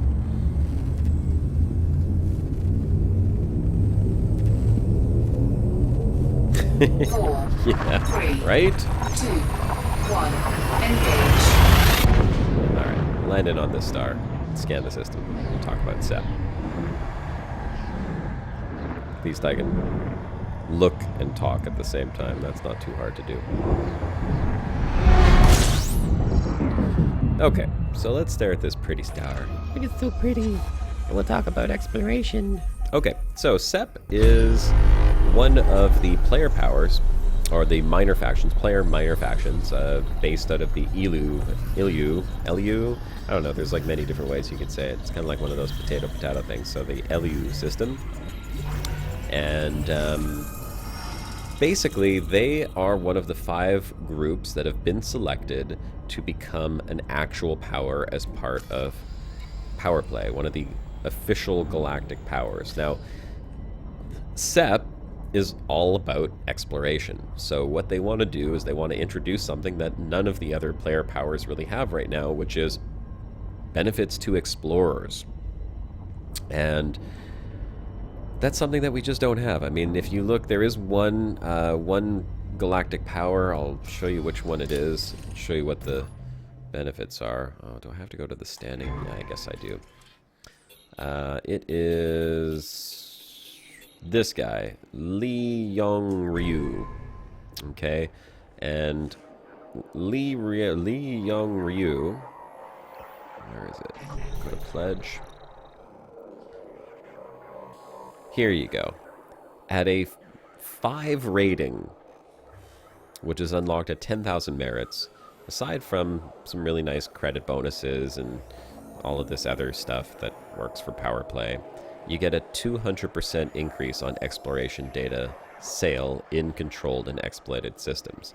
So that gives you 200% bonus to your sales data, which is awesome.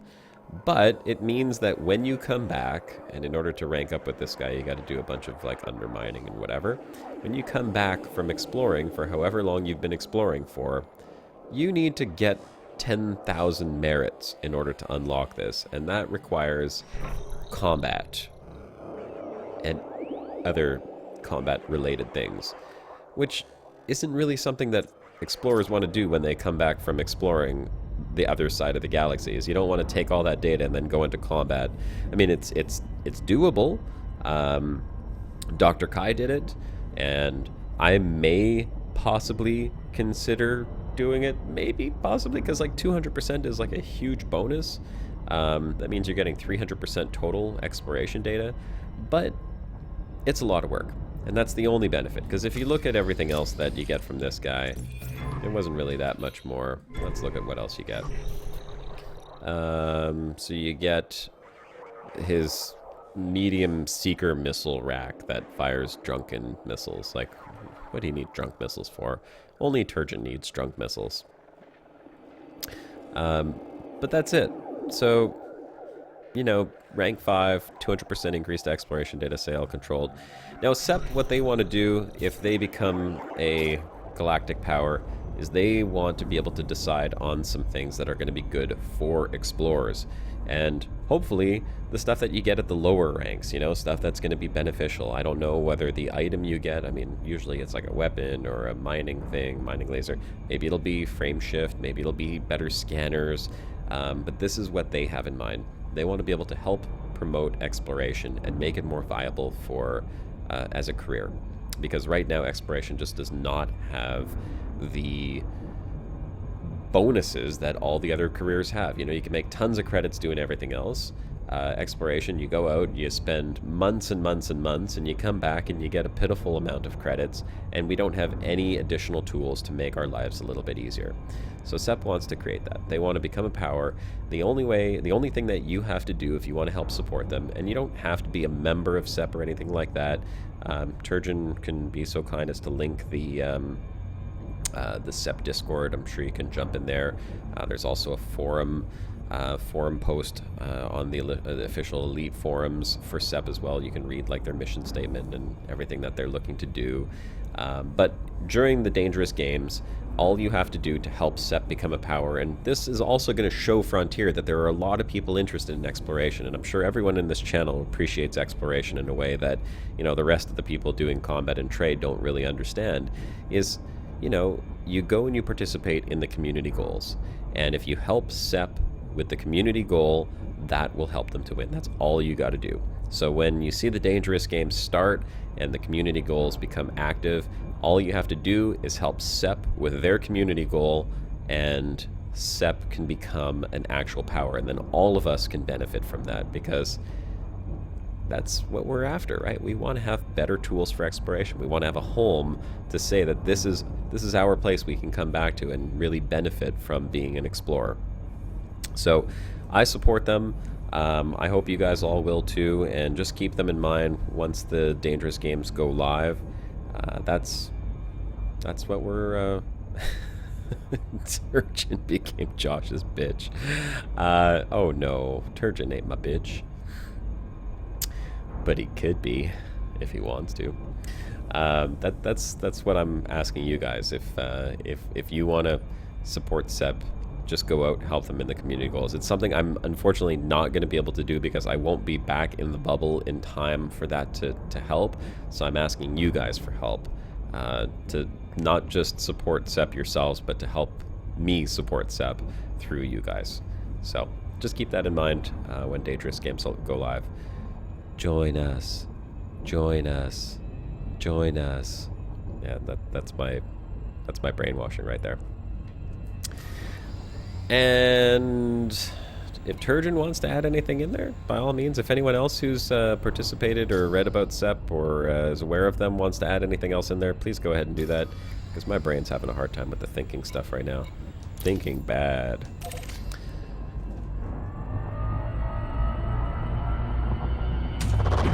Fuel scooping. I'm still thinking about episode 14. That's kind of where I'm stuck right now. Fuel scooping complete. I'm thinking about episode 15 Fuel actually. scoop That's the truth. disengaged. Make the jump. Jump Episode into 14, light I already speed. know what's going to happen. Episode 15, now there's another story altogether.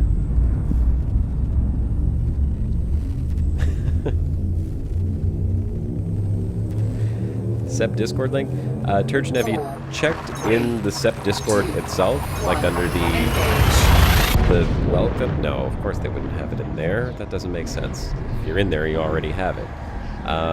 Frontier Forums has a link somewhere there as well. I think that's where Oh no, I think I know where I can find it. Give me 1 sec.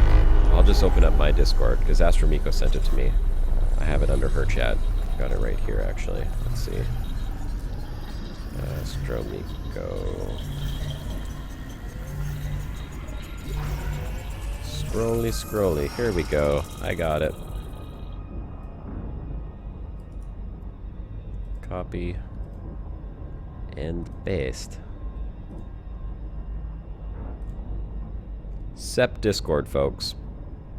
Anyone who's interested, go join up there. Get yourself in. Someone will come and meet you. They'll ask you what your interest is in CEP. Like I said, you can join. You don't have to. It's not mandatory. All we're looking for is help in promoting exploration and getting better tools for explorers in the game. So if you're an explorer and you like that type of thing, help out CEP. Help them become a power. It's going to make all of our lives a whole lot better.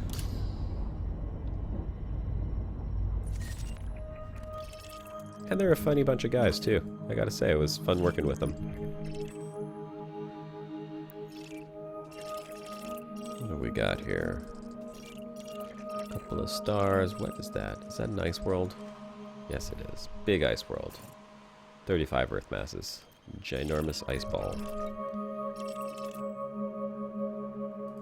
That looks like a class 5.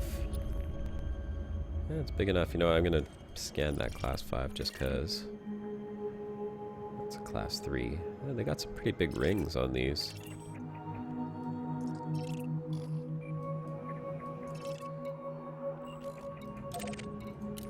Class 4, class 5, what do you think? Place your bets, place your bets. Make space great again.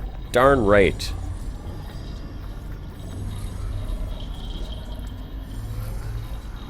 The space potato in episode 15?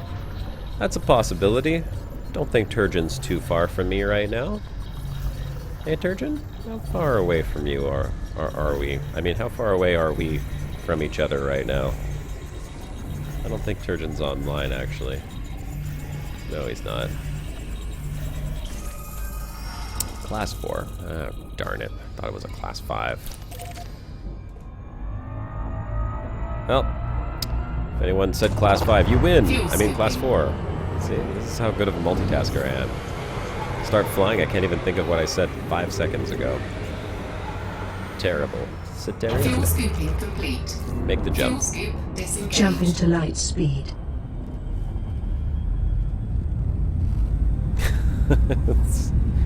Yeah, it would be multitasking. Don't log in. Very bad idea. 4, 3, 2, 1. Engage. Okay, I have closed down Reddit. I give up on Reddit. Reddit is a funny thing. Here's something I wanted to ask you guys, and I'm curious what the response is going to be for this. I have been releasing pretty much all of my Exploring the Milky Way Galaxy videos on Friday night or Saturday morning. Usually, I think one of them came out Saturday night because it took too long to make. But what's the best day for you guys? Like, if you had a choice as to what day it should come out, what day would it be?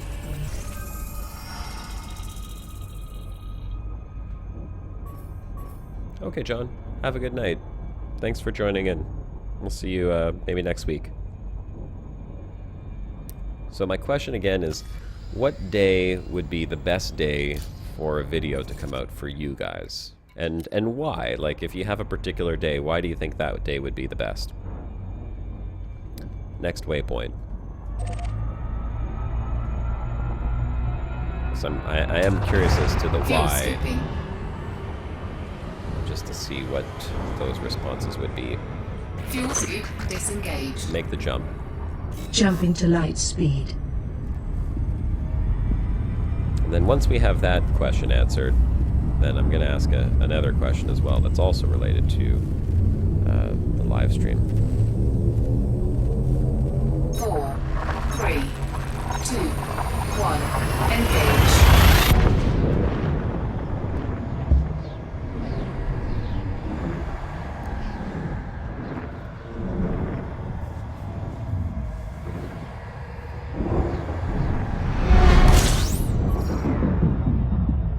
Full scan.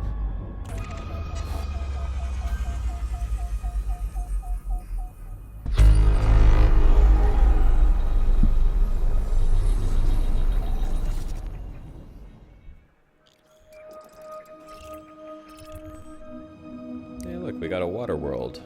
First one we've seen so far today, after countless numbers of jumps. And it's very close, too. 315 light seconds. That's not bad. Is that another one? Nope.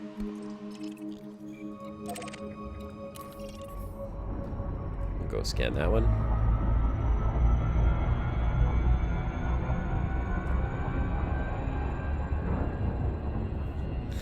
Wednesday night.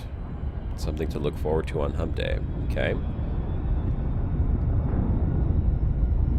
Any day, because then I wouldn't be under pressure at the end. Oh, God. If only it was, you know, I mean, it's not like I'm under any pressure. You guys don't have to pay for my videos, fortunately. So, I mean, technically, I could just put it out on any day, but I've been trying to keep a regular schedule because I do like knowing, like, it's going to come out on this day every week. So that way, if there's a delay, at least I can say it's going to be delayed, and, you know, that week you might not get it on time, but every other week you can kind of rely on the video coming out on a specific date. And Saturday kind of works for me because it gives me the opportunity to get home after work on Friday and just stay up till whatever hour I need to get the video done. Wednesday wouldn't be such a bad day, but that means I'd have Friday and Saturday to work on it. Maybe Monday play the game, Wednesday put a little polish on it. This is an interesting little water world here. Are those ice continents or are those clouds? External camera. Let's take a look at that. Start recording. Confirmed. Water worlds are always pretty to look at.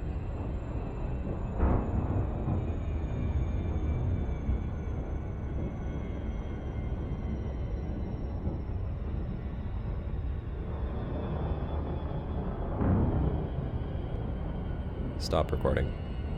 Acknowledged. Cockpit view. Next waypoint. Make the jump. Jumping to light speed.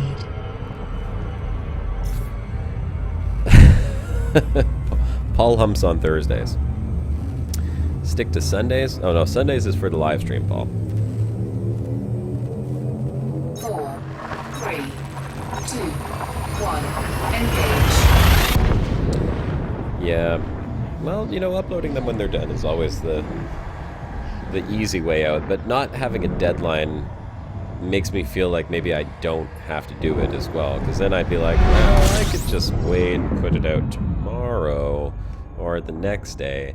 For me, I do prefer to have a little deadline just because it puts some pressure on me to get it out there. And if it is an episode that's going to take a little longer, then, you know, I certainly am not opposed to just letting people know that it's going to be delayed. I was just wondering if, like, there'd be like a general consensus and everybody be like, yes, put it out on Thursday, because Thursday is the lucky day for YouTube videos to come out and would get the most views. I guess that would be just what I would wish for. Alright, well, you know, it seems like nobody has any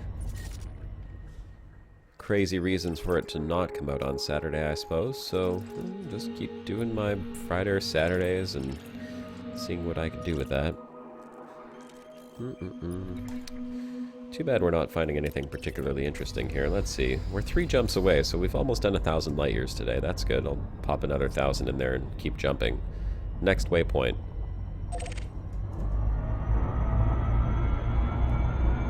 At least I feel like I'm actually making progress. I can't tell you how long I was in that same bubble of space, like 30 to 31,000 light years from Earth. And I stayed in that same spot for about 3 weeks. Really, I just didn't go anywhere, and there was nothing to look at there. It was really just like jumping from system to system looking for something cool. So it's kind of nice to be on the move again. Even though I don't have any immediate short-term targets, you know, everything is very long distance once you get to this side of the galaxy. It's like Frontier created so many nebula on the bubble side of the galaxy that you can just sit there and like jump from nebula to nebula to nebula to nebula, and then for some reason this side of the galaxy is like devoid of nebula. You just don't see them, and that's unfortunate because nebula are so beautiful. I mean, you get just great shots, great views, really cool planet systems in there, and like now it's like boring. I'll show you the galaxy map in a second so you guys can see how boring it is over here. Sometimes these nebula are hidden from view. You don't actually see them until you get within a certain range. And I kept thinking, like, maybe that's what's going on here. But I just haven't seen anything. Like, look at this. Here, I'm going to go back to the galaxy map. Let me just refuel real quick, point myself in the right direction. Fuel scooping. And go look at the galaxy map. Next waypoint.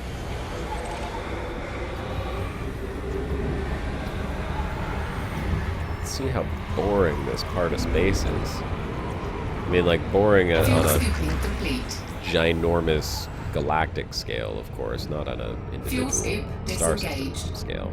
Some very beautiful star systems, like the one that I started off in. And if you're looking again, you'll find these really cool places. But galaxy-wise, where's the closest nebula? Closest nebula is like here. That's the last one, and I didn't go there because that one is quite high up from the galactic band. I think it was, yeah, it was around 700 light years up from, oh, maybe even a bit more. Let's see. So that one was, yeah, 800 light years up from the galactic central plane. And I didn't want to go there just because it was way too high up from where I was. And then, see if we zoom in a little bit. There's one over here, the Greeroy, I think it is. Oh, where the heck is it? There's that one. I'm not even going to be able to find it, to be honest. There's one like here somewhere. Of course, now I can't see it. Oh, there's one. There's one. Those are all in the wrong direction, though. I'm going this way. Across here. And that's just far. And if we zoom in here, you'll see there's nothing. No nebula. Oh, hey, there's one over here. Oh, 1,100 light years below the galactic plane. I might have to fly down there just because. But this is one of the procedurally generated ones, unfortunately. I've seen a couple of nebula that look just like this. And I mean, granted, you can have different stars in them and everything, but hey, let me select one. There we go. They do look exactly the same as the other ones. It's like they built one procedurally generated blue nebula, and they're like, oh, that's good. We'll just use that one for every other nebula out there. Oh, well. Look, this is the butthole side of it right here. See? Or donut. Yeah, sorry, it's a donut. It's a brown, wrinkly donut side. And let's see what other nebula we have.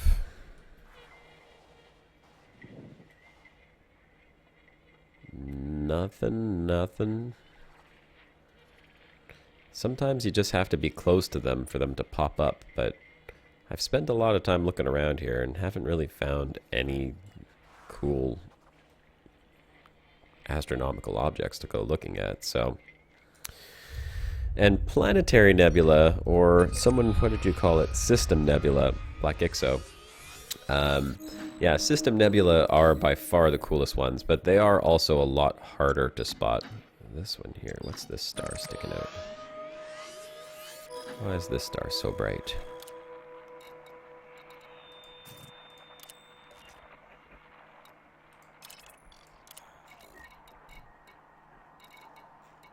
What's going on here?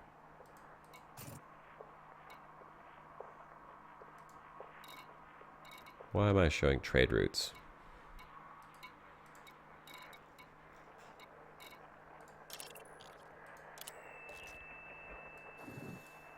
What did I do wrong here? Did I change something? Show by... Where is the normal... Okay, what did I do? I broke something. I broke something on my galaxy map. Either that, or I don't know how I got to this. Why am I showing metals? It should be showing stars here. Where is the option to show the darn stars?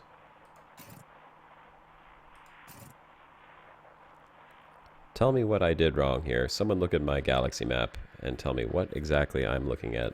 How come I don't see the star types with all the different classifications? I see realistic, I see map, show by color. Oh, there we go. Star class. Okay. That was silly. That's an O-type. That's why it's so bright. We'll go take a look at that, actually.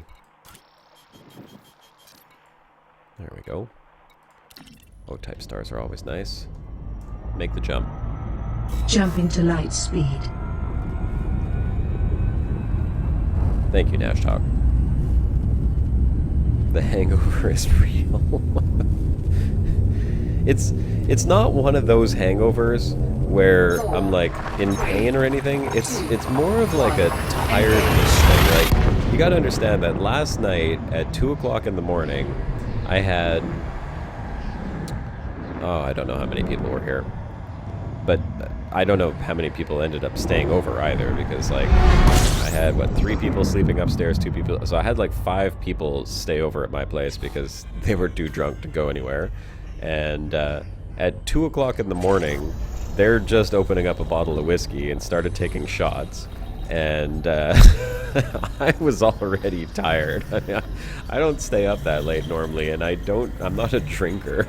As I take a sip of my beer right here. Hold on 1 second. I'm not a drinker, I swear to God. I am not an alcoholic. Turgeon's an alcoholic. I am not an alcoholic. I'm a musician. That's what I am. There you go. So yeah, 2 o'clock in the morning, they're opening up a bottle of, I don't even know what the heck it was, some kind of whiskey. It said Oakhart on the front, which kept making me think of Lord of the Rings for some reason, or the not Lord of the Rings, The Hobbit, because I think of what's his face, Oakenshield. But I didn't have any of that whiskey. I was just drinking beer. I'm drinking a fantastic beer, by the way. It's called Mons, M-O-N-S, and it won the World Beer Awards, gold medal for the World Beer Awards for the Americas. It's one of the most delicious beers I've had in a long time, and they sell it at my grocery store. It's not that bad, pretty cheap. Anyhow, like I said, it's not one of those like, oh, my head is splitting kind of headaches and oh god, I need an Advil. It's just more like, oh, why did I stay up so late, and why are my friends such drunken idiots, and why do they have to make so much noise and start wrestling at like 3 o'clock in the morning for a friggin' birthday party? Like, Jesus. Disengaged. That's the type of hangover it is. It's more like a drained, kind of feeling, you know? Like I need some greasy McDonald's food or something. It was a good party. It was a good... It was a really good party, actually. We had a lot of fun. And my wife smashed a whole cake right into her sister's face. Funny story. She bought this, what was it, a cherry Activating silent running. Why am I activating silent running? Did I say silent running? I didn't say silent running, Astra. Stop me. So, she bought like a cherry...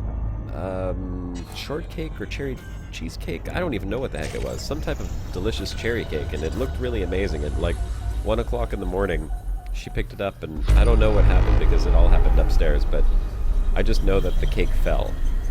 And so instead of eating the cake, instead she came down, and her sister's boyfriend proceeded to throw the cake into her face. So at least we got... The cake served a purpose. I think that's what I'm trying to say. The cake actually did serve a purpose. It was more entertainment than anything. And then one of my friends actually ate some of the floor-dropped cake. And apparently he was having a great time with that cake later on when they finished drinking more of the whiskey. I think he ate like half the cake. So, yeah, the cake was enjoyed by at least one person, 2 people, and then the rest of us just got a good chuckle out of it. Next waypoint. Yes, it was a Bacardi. That's right. It was Bacardi Oakhart? I think it was Bacardi Oakhart.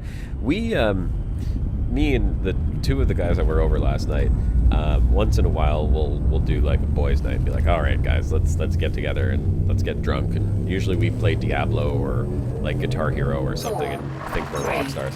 We had a great Guitar Hero session a few weeks back, and usually we get the Kraken or Captain Morgan's dark spiced rum. We're spiced rum fans, and that's pretty much the few times that I'll actually drink hard liquor is when those guys come over. Oh, here it is. Okay, I'm going to interrupt my story. We interrupt this broadcast to bring you this. An O-class star. Beautiful. Don't see too many O-class stars. Let's see what's in the system. Usually these systems are interesting. Hopefully. Please, give me something good. Go RNG. What have we got?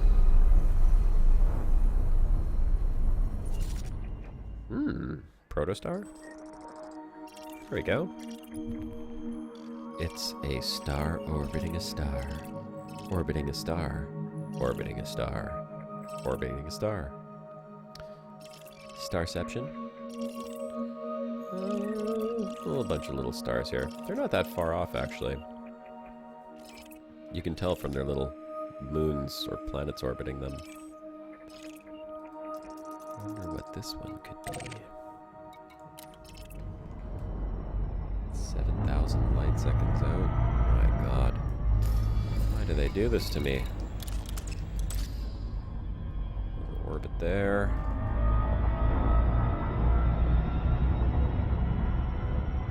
There. I really could scan these ones. I'm just gonna mark my territory while I'm here. Bulmer cider? Never heard of it.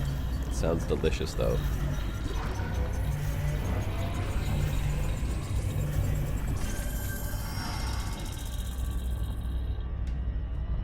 Scan. And then, you know what we'll do? We're gonna look at the darned galaxy map and see if we can find something interesting to go look at, shall we? All these same boring old stars. Nashtok. Nashtok, you still in here, buddy? Nashtok's got an incredible eye for spotting planetary nebula. I don't know how he does it. I think he hacks. Nashtok is a hacksaw. Can't scan that one, huh? Still there? Nashtok, if you're not too occupied, because I know you're good at this stuff, could you take a look at the galaxy map nearby where I am and see if you could find anything interesting?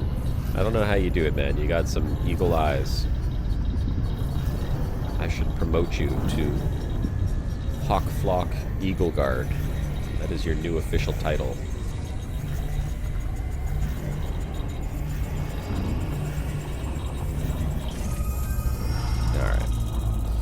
I'm gonna look at the galaxy map, see what we got. So I really do want to find something cool to look at. Go back to realistic. Look at that. Hey, oh, what just happened? It looked all cool for a second. I saw the little stars on it.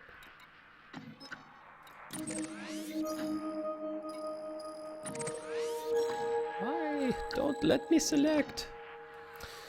Okay, so the direction I'm going... Oh, see, look. What's that one way down there? Right there.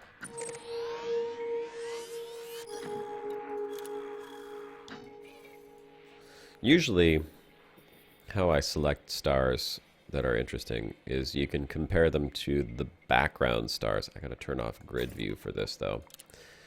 The brightest stars usually have multiple stars in them, and they do stand out because, like, you can see that one's just a tiny little dot. You'll see other ones like this one here too. Where did it go? Oh, that's not a star. That's just a glitch from the selected one. So you can like sort of spin the background. You'll see little stars that sort of pop out in the back, much further away from everything else. And those are bright star systems with multiple stars in them. It's not always the most reliable way for spotting stars, but like there, that one right there. That one resolves at a much greater distance than the other ones. So you usually go check that out. And of course, if you target it, so nothing pops up on that one, unless it's a binary that's so close it doesn't even show up. But we can go check stuff like that out. Yeah, that's one way I'll usually find stuff. Then, of course, you know, you just browse through and you look for giant stars. Giant stars have a nice little graphic. They look different. Or, oh, hey, there we go. Speaking of giant stars, first one I've seen in a while. Let's go there.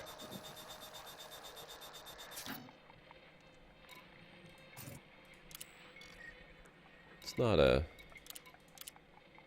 It was a K-class orange giant. It's not a super giant, but there we go. One giant star. It's only a couple jumps away, too. Perfect. Make the jump. Jumping to light speed.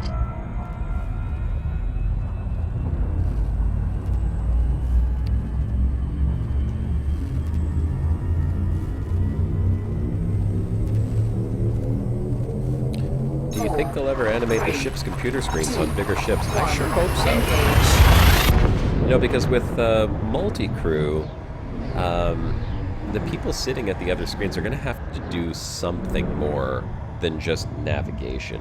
I mean, that would just be really boring multi-crew. It's like, okay, well, you're responsible for the map. Okay, sure, that sounds great. I'll just sit and stare at the map screen the whole time we're playing. No, that's boring. They gotta have something more to it than that. You know, maybe animated, they gotta put some type of mini game into the alternate screens. You know, maybe the option to choose between what type of screen you want to be looking at. Maybe it's shields or energy control or whatever. But they're gonna have to animate them. They're gonna have to make them a little bit more advanced, especially for the larger ships. 100%. And they know that too. 100%. Thank you, Astra. You're welcome. Next waypoint. She's so proud of what she does, isn't she? She's like, yes, I know. I'm awesome. Make the jump. Jumping to light speed. Female navigators with mod implants. Can I have the engineers upgrade her implants, please? 4, 3, 2, 1, engage.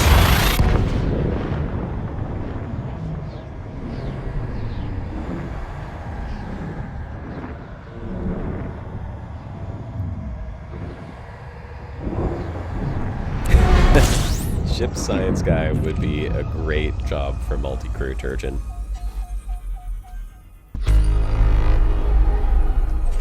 They got to do something.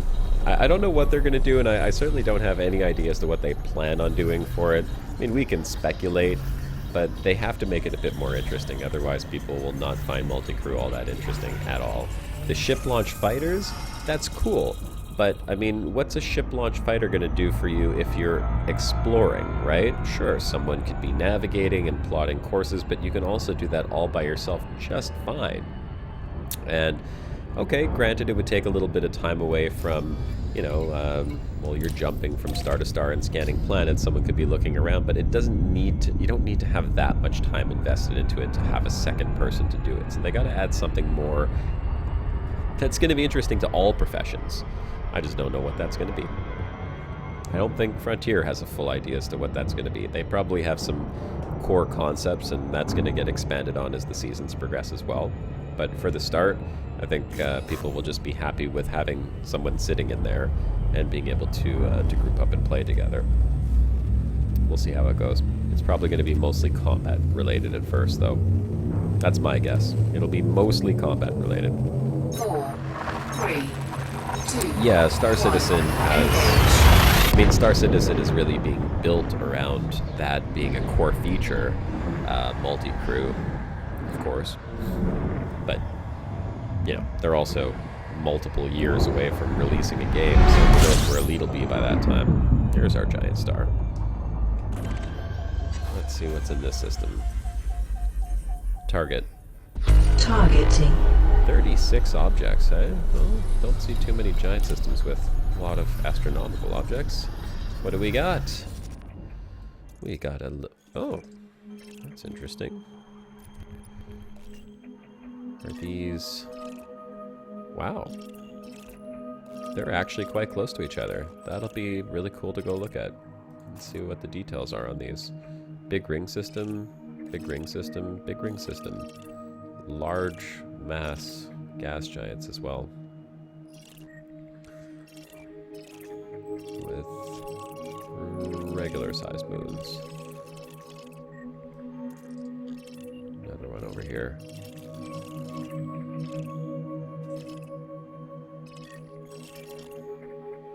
Okay, well, what do you know? This might make for some interesting footage. Let's go take a look at those. There they are, right over there. Let's read some chat while we travel. Alien lap dances while doing your exploration. I don't need an alien to do my lap dances. I'm perfectly happy with the human lap dance. Just some life in the ships on long trips would be nice. Yes and no. I mean, it depends. If you can kick them off the ship every so often, that would probably be better than if they had to be stuck on the ship with you the whole time, because, God, sometimes I just want to explore by myself. And, you know, I don't want to have people on my ship all the time when I'm exploring, because I do most of my exploration naked, you know, and I don't think anyone wants to see me doing that.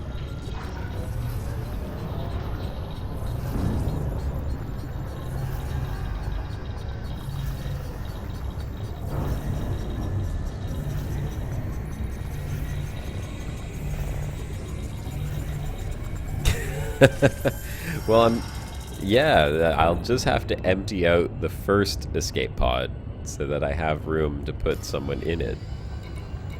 Wonder what I could do with Commander Shannon Day. I'd have to do something with her, right?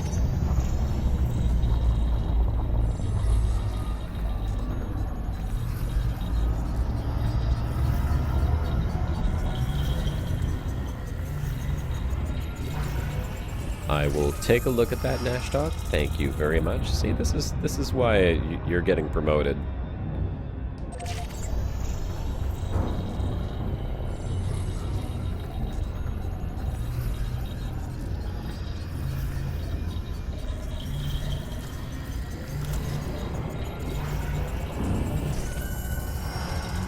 Let's go take a look at what we got here.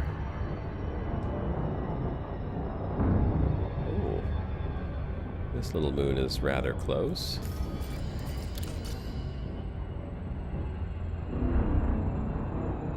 And it looks like its orbit is an... Oh, yeah. There we go. Beauty shot right there. Love when the orbit isn't perfectly parallel with the ring systems. Please be landable. No atmosphere. Come on. No atmosphere. Yeah. Alright. That's awesome. Have some great view from here, let me tell you.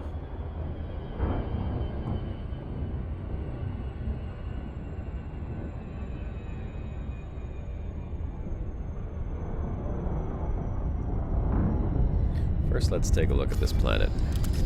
Or this moon. Start recording. As you wish. Doesn't look like there's any particularly prominent features on it. External camera.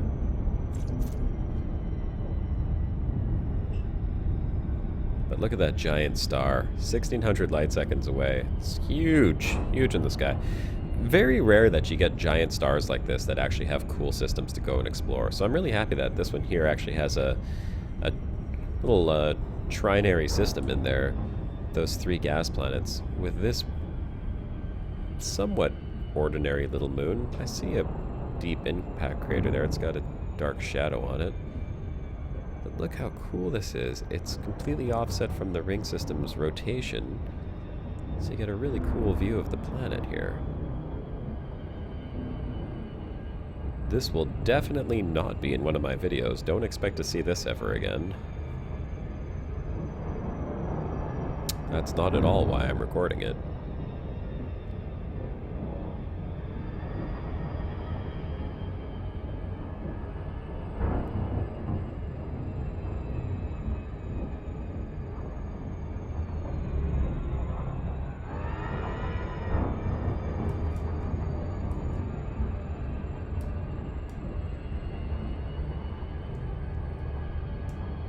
There we go. Beautiful. Cockpit view. Stop recording. Acknowledged. Let's go land on this little planet and see if we can get some little SRV action. What's the gravity like on this thing, you think? 0.1. Orbital flight engaged. It's not too bad. It's landable. Beautiful view though, that's for sure. Want to be able to see that second gas planet there too. So I have to land a little bit more over here. Maybe by this crater over here.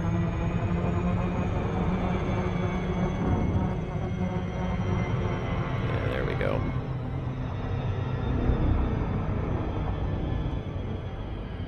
That'll do. How do I fly with the debug camera? I've mentioned it in some other videos before. I'll tell you guys my trick again if anyone's interested. Whatever trajectory your ship is taking when you go into the debug camera is the trajectory that it will continue in. Hold on one second. Start recording. Accepted. External camera. So, what I mean is if you are on a slight turn, you will continue turning when you enter debug camera in the exact same rate. Now the ship gets affected by gravity, so sometimes it's a little tricky, but if you play around with it, you can actually manage to get some pretty cool turns while you're in debug. That's a beautiful shot right there. Take a picture. Acknowledged. Oh, I heart these views. This is why I like exploring. You can spend an hour and a half flying and seeing Jack Squad and come across something like this. Cockpit view. So here, Sebastian, I'll give you an example, okay? So watch, I'm gonna start a slight turn. Just a slight turn. External camera. Now, watch my ship. It's still turning, same angle as it was before. So, you can do the same thing in Super Cruise. It lets you get some interesting shots of like the ship turning while you're in debug. And then of course, after that, it's all about just managing your debug camera to sort of get the view that you want it to look like. So like if I'm turning like this, you'll see everything's moving, so it doesn't look sort of right. Makes the whole thing look off. So what you can do is just spin your camera around in the same angle as the turn, and you get some really interesting shots like that. You got to play around with it. I have been doing it for a while now, so I've sort of got down the idea of like if I'm turning in a particular direction, how I want my ship to turn, and then it, I can create all kinds of cool looks where it makes it look like the ship is turning off the screen or I'm still flying it in debug, but it definitely takes practice.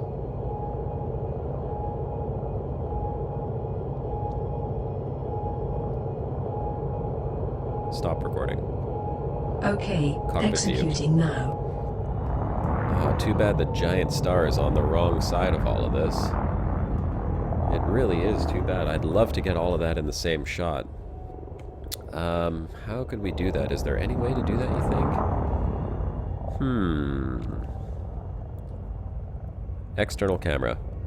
Let's take a look if there's any way to line that up. I don't think there is, because I'm pretty sure those are both behind.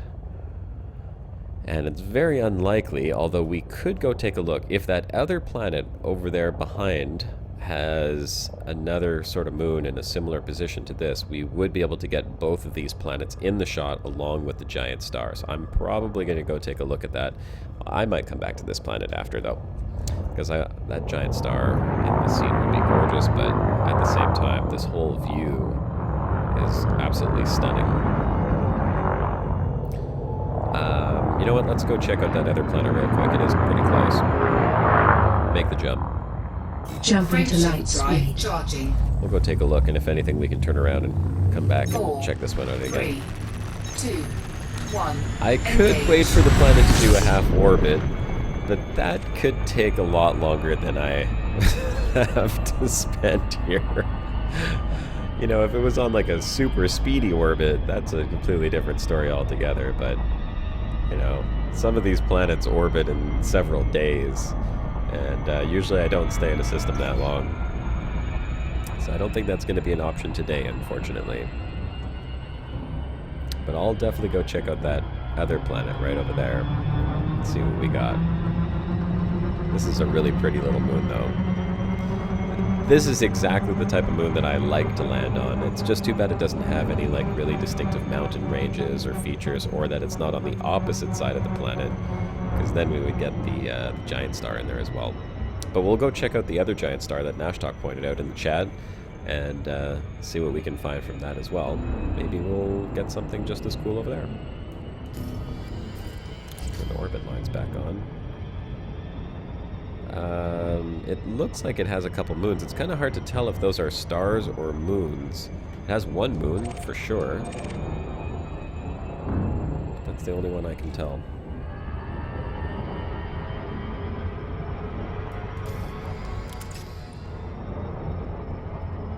Much more sparse ring system around that planet as well. These are both class 4s, right?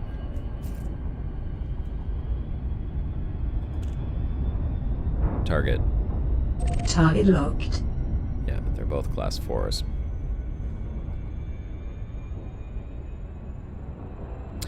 That's something that, Cole, that's, you know, like walking away and sort of like leaving it for a little, little time lapse. It's something I've wanted to do. I've never actually done it because I'm worried about the size of the recording file.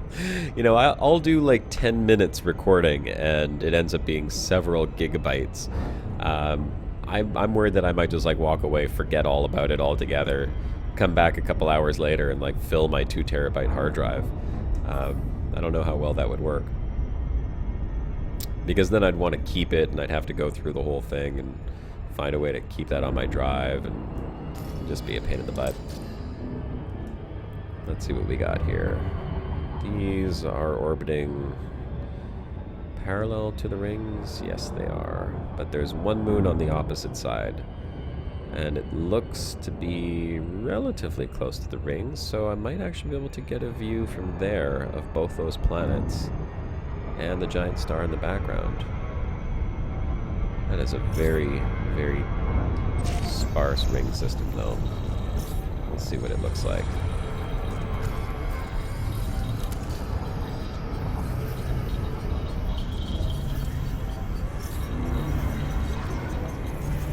It's probably going to be landable.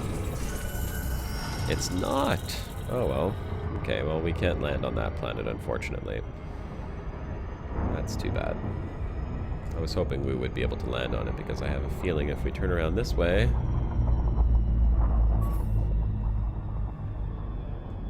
Yeah, that would have been super nice to be able to land on that planet. It's a nice view from here. External camera. Start recording. Okay. We'll get a little shot at this anyhow. It's pretty. It's a nice thing that they're changing too, that these gas planets will no longer be transparent when the star goes on the opposite side of them. Right now it's a little immersion breaking that you occlude the star and you can actually see it right through the planet. Shame on them.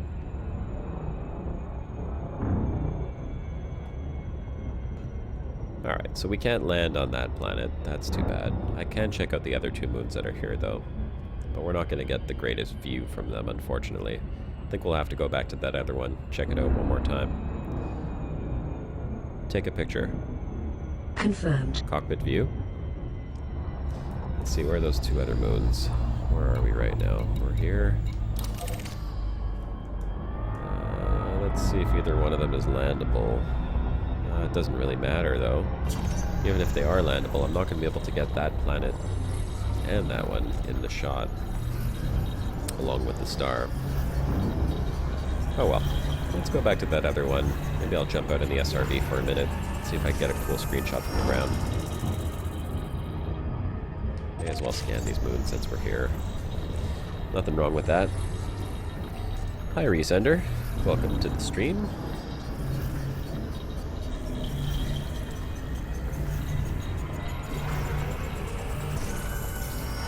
Let's fly back down there. Take a look at the other little moons around there as well.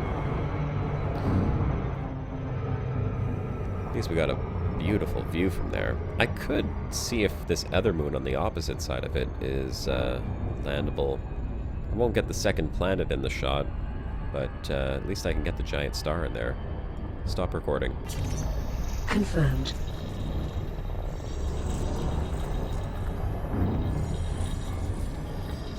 Two months of exploring, you made 80 million, so you're currently being a trader in the bubble until the patch comes along. That's the right thing to do. Keep trading until the patch comes along, then do some upgrades with engineer stuff, and then if you're going to go explore again, you're all set. You get some cool upgrades. Can't land on that moon either. Oh well. Let's see how this looks.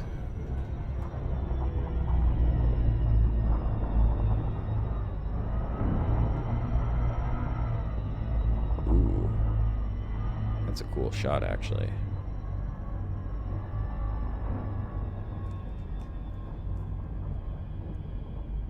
Stop engines. Space break. Emergency stop. Initiating emergency stop. Hold tight. Stop engines. Space break. External camera. Let's look at that. Now that's kind of neat looking. Just because the star's so big, you don't really see it as a point of light shining through the planet itself. Take a picture. Affirmative. Cockpit view.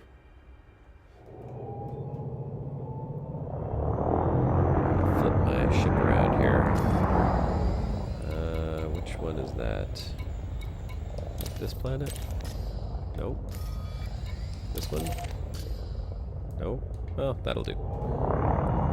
Use it as a point of reference just so I can spin my ship around. There we go. External camera. Start recording. Accepted.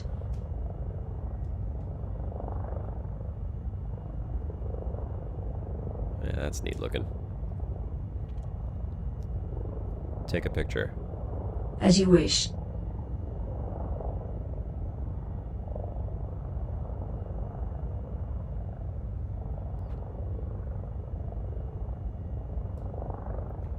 Cockpit view. Stop recording. Confirmed. Alright, let's go check out that moon again. I think that's the one I have targeted right now, isn't it? Should be at Friendship least. drive charging. Friendship drive charging. 4, 3, 2, 1.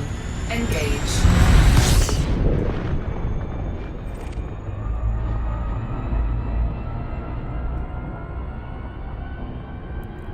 Oh, darn it. What was I doing? You know what I should have done? Is I should have had a video of that giant star coming out from behind the planet. I gotta go line that up again. I'm such an idiot sometimes. God. What the hell? Alright, back up. Let's try that one more time, shall we? Sorry, folks. It's like deja vu. Oh, drats.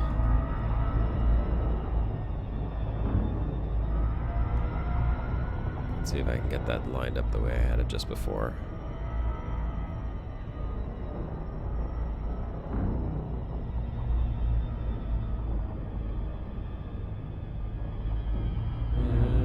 Pretty close.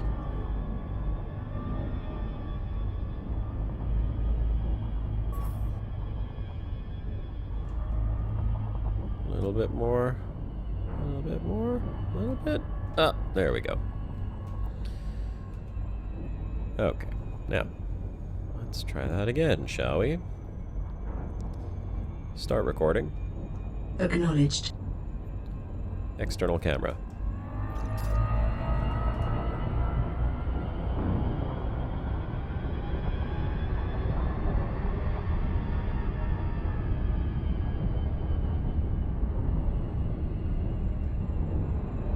There's the money shot. Oh yeah. That little moon just underneath the ring system there. Oh yeah, baby. Work it. Work it. Perfect. Cockpit view. Beautiful. You're so sexy. This is why I pay you the big bucks. You're gonna be a star. Actually, no, you're just a planet. You'll never be a star.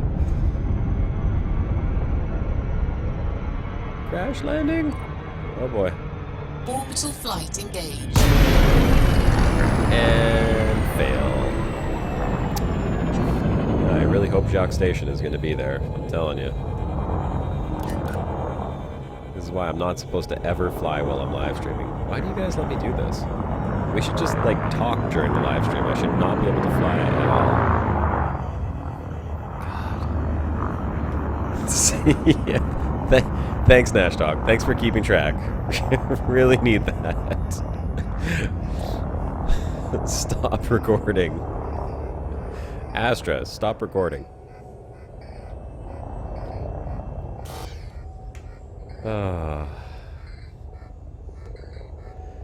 Okay, I'm going to take a sip of beer for that. I definitely need to drink. 66%. I can only do that 66 more times before I get back to Earth. Or 65 more times, really. I'll make it back on 1%. Maybe that should be my goal. Make it back on 1%. Ah, idiot. Frameshift drive charging. How do you guys let me do that? Ready to engage. 4, 3. I'm gonna super cruise right into the planet. Engage. Genius move. Look at you guys. Nobody's trying to stop me either. Like, you see me charging up to super cruise. Nobody's like, hey, you better not do that. It's not such a good idea, Josh. No, you go ahead. You charge up your drives. Yeah, that's right. Charge them up. This is the type of support I get from you guys. Everyone wants to see my hull chip away.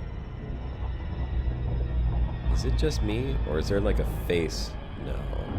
No, that's just my imagination. All right, let's go land. Where's that other? There it is. Looks to be right around the same spot I was before. Yeah, Schaffenfreude or Schaffenfreude. I'm no German, so I can't pronounce that word properly.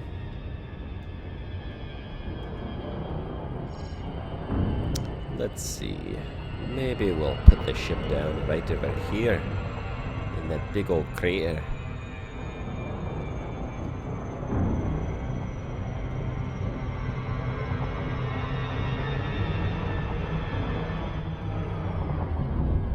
Schadenfreude? Yeah. That's how I feel right now. Very sad. Very sad at my fails. Alright. I know you guys are rooting for me. Just remember, if I blow up my ship, there are no more Exploring the Milky Way Galaxy episodes. That's it. I will stomp and cry and cancel everything. You'll never find out what happens.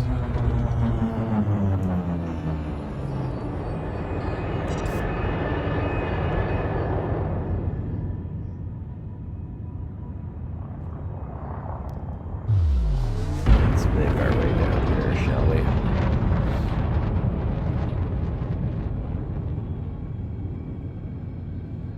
Maybe we'll find another escape pod on the planet's surface. I still have this one. Shannon's still tagging along.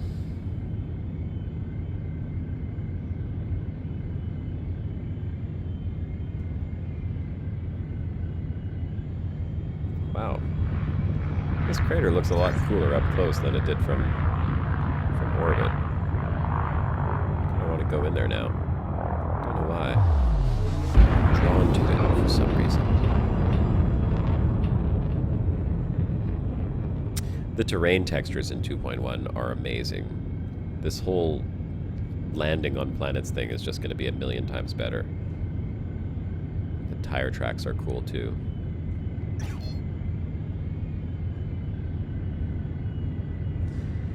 I don't think it works like that. I wish it did. I wish if you could just like crash on a planet that you can go back and get your data. That's really something that they ought to do. So then you can have like long-range data recovery missions. That's what they need to put in the game, you know? Someone comes back, that could be like Treasure, you know? Someone comes back and they're like, or not someone, but like an NPC comes back. Oh, I was an explorer. I explored for a full year and my ship crashed on a planet somewhere in the blah blah blah sector, and then maybe through a series of missions you can sort of like narrow it down to a particular system, and then you'd have to use the clues to find the planet that they landed on or that they crashed on. And you can go out there and, you know, it could be far. Maybe it's halfway across the galaxy, maybe more. But when you get there, you find their crashed ship, you scan their data, you go back with a year's worth of scan data, you get $50 million or 100 million credits or something like that. How come they don't do that? That would be a fun exploration mission. I would love to do that as an explorer. You know, go treasure hunting for someone else's lost scan data.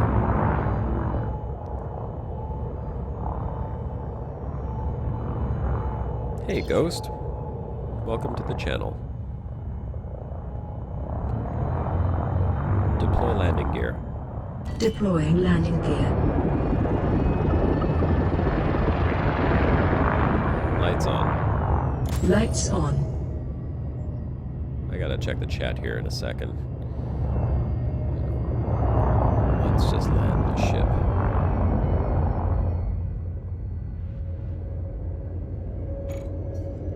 Gonna look like a bird coming in with my talons hanging down there on the shadow, huh?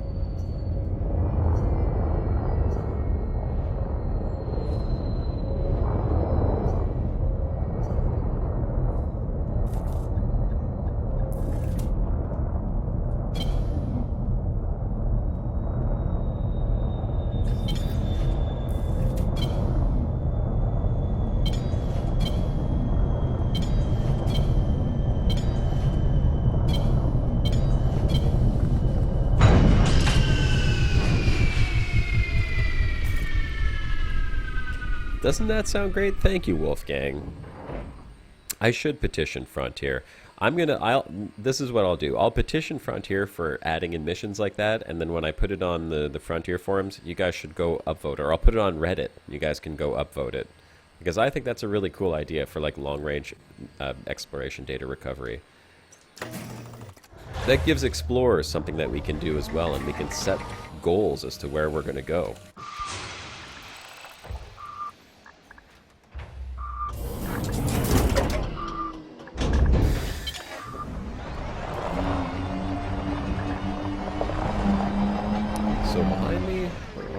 Is behind me here. So we got the giant star. I'm wary of Crater Canyon walls now, thanks to Shibuka. I don't want to go flying over the edge and drop down 100 feet. Let's see. Okay, this one's not a particularly steep crater wall, but external camera. Start recording. Okay, executing now. But we sure have a gorgeous view here, don't we?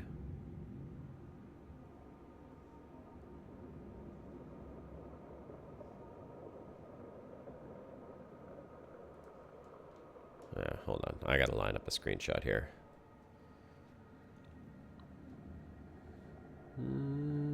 Oh, darn it. I want to get that other planet in there, but I can't. The rings are too big. I have to turn my... No, I can't even do it like that. That's unfortunate. Oh well. Still a nice shot either way. Take a picture. Appropriating now.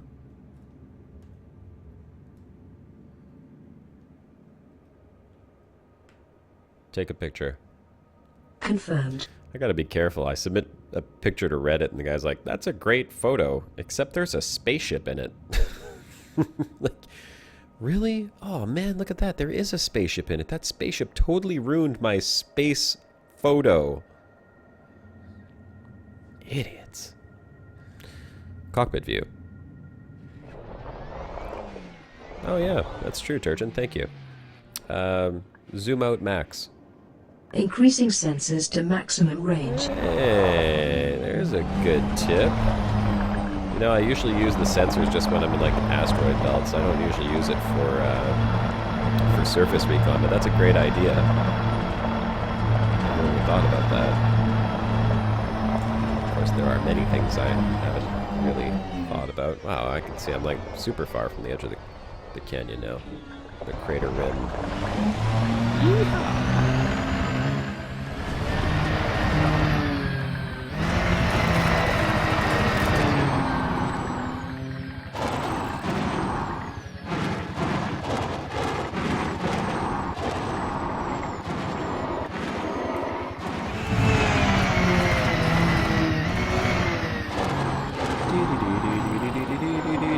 Whee!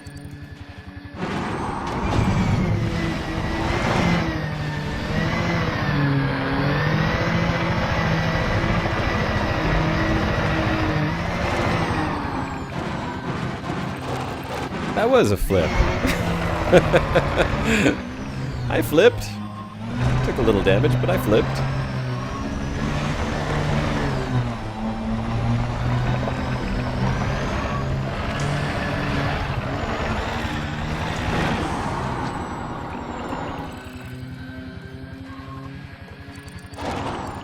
There.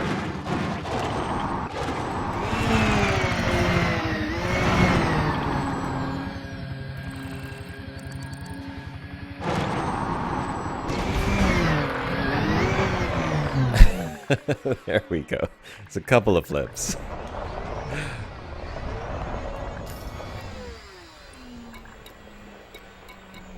Better repair, just in case.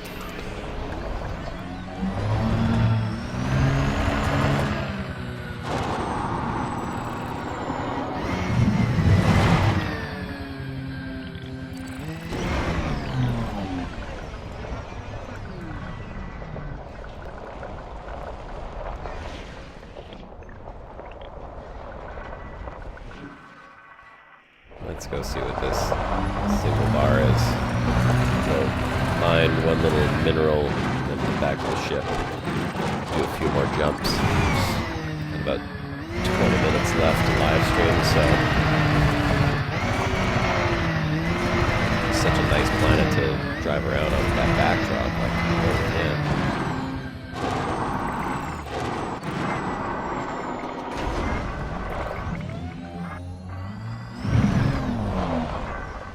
Here, isn't it? Oh, there it is.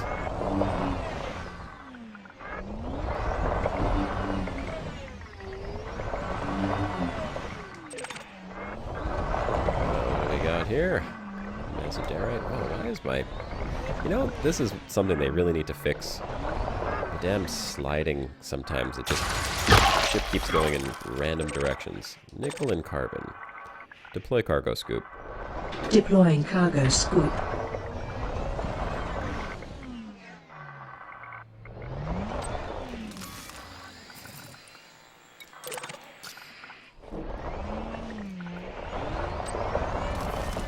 Retract cargo scoop. Retracting cargo scoop. Yep, my recorder is still on. You guys see that little icon on YouTube? No, you don't.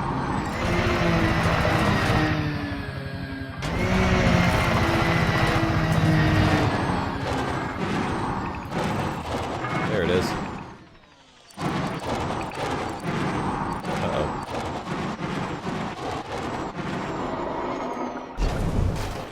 Really flying here. Wow. Didn't realize I was going downhill so much. Got a fair amount of air.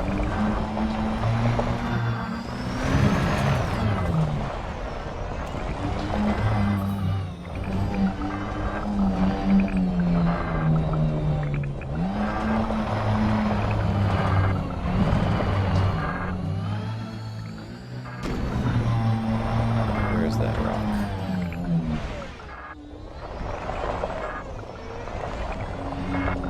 Right over here somewhere. There it is. Chromium carbon. Deploy cargo scoop. Deploying cargo scoop.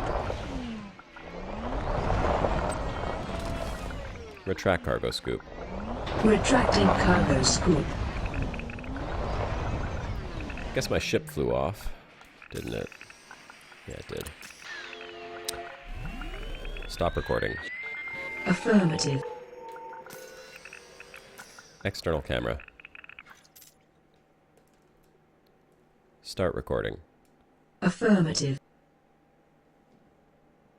Let's see where she shows up. Hey, Astra Miko, you made it on. How are your tapas in Belgium?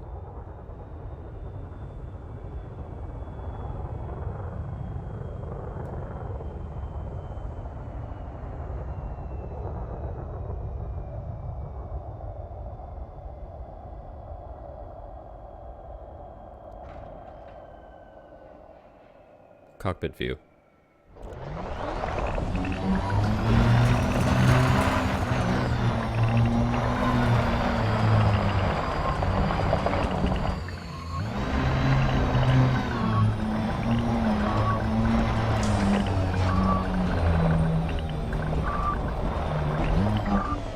I'm gonna get one more shot of my ship before we leave. That backdrop. Hey Astro, take a look at this. External camera. Look how gorgeous this is. Take a picture. Acknowledged. Oh, that's what I should do. I'll get a little panoramic here before we go.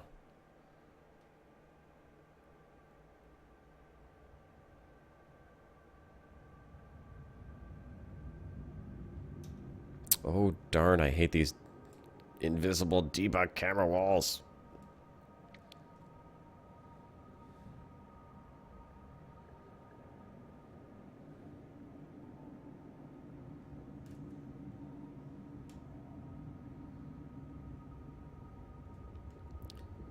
Stop recording. As you wish. Cockpit view. Yeah, beautiful view. Hey, Black XL.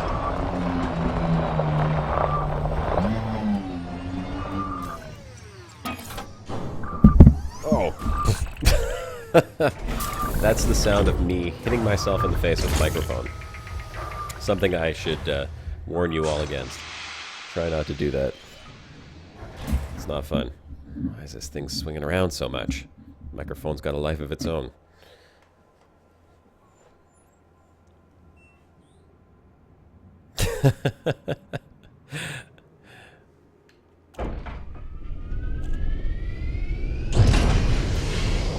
Retract landing gear. Retracting the landing gear. External camera.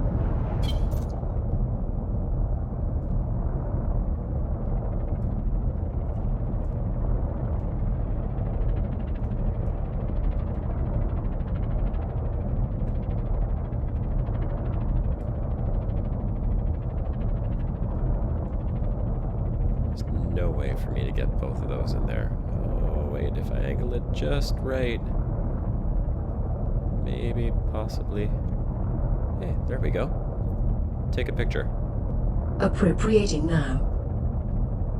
That's not too bad, I suppose. I'll just lower the ship down a little bit. Get the ship out of the picture altogether.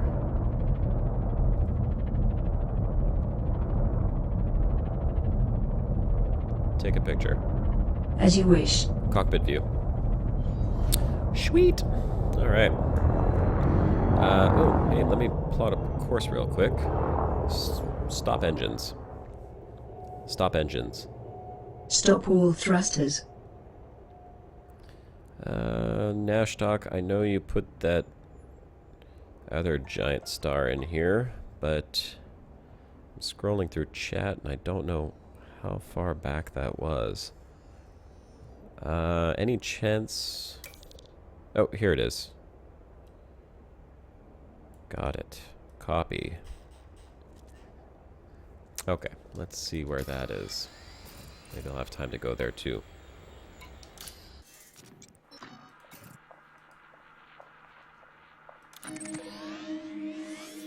Oh, that's right close.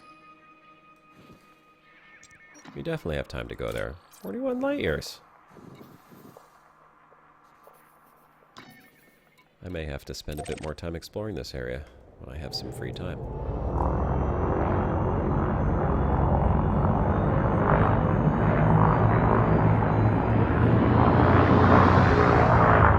Make the jump. Jumping to light speed. Oh, of course not.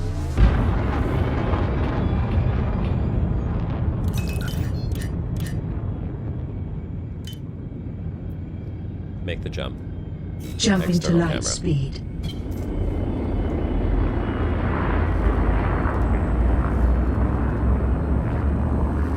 Cockpit view. This is how you get that funny bug. 4, 3, 2, 1. Engage. Landing training would... Yeah, there's the funny bug. Don't know why it does this, but it's very easy to repeat. Landing training would be super handy for some people, I'm sure. But, you know, if you just get in a Sidewinder at the beginning, you can figure it out. You only have to get training on high G planets. That's where it gets really tricky. Next waypoint. Fuel scooping. Never seen that bug before, Paul. If you're charging up Fuel your scoop FSD, disengaged. let me see. I'll see if I can repeat it again. I do know how to do it. If you're charging your FSD, external camera, cockpit view. There. That's the bug. It only happens when you're charging your FSD. Now, even from inside the ship, as soon as I jump into 4, Super Cruise, it's going to do the bug. 2, 1. And skeleton ship. So if you go into debug while you're charging your FSD and then try to go back into the cockpit view, it bugs out. It gives you like a second screen as if you're stuck on that little OK screen, and then it bugs out when you jump. Sort of weird.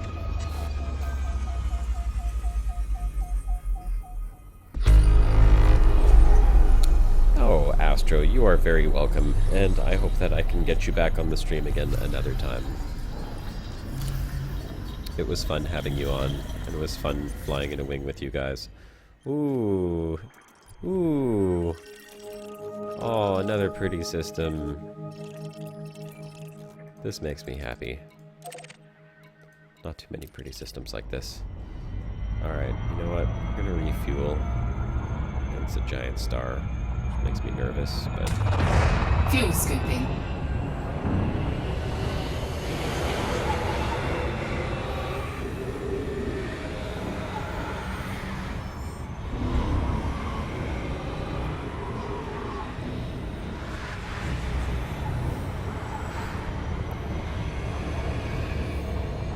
We'll get a little star-on-star Fuel action scoop over here. disengaged.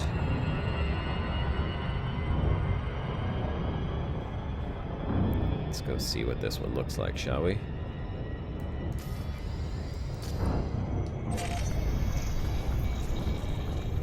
There's a little pretty pink star down there, too. We'll take a look at that one after. It's got a landable ring planet on the outskirts. It's probably that one furthest to the top, so it's not going to have the greatest view, but... hoping that maybe this one would, but this one's... never tell. It's too far away from the star. It's an interesting ring, though. Purple star. Get a little video of that. We'll go check out that pink star over there. I love when they have multiple rings like this. It's beautiful. Start recording. Okay. External camera. It's going to be really cool up against the giant star, though. Cockpit view. I totally screwed up that shot. Let's try that one more time.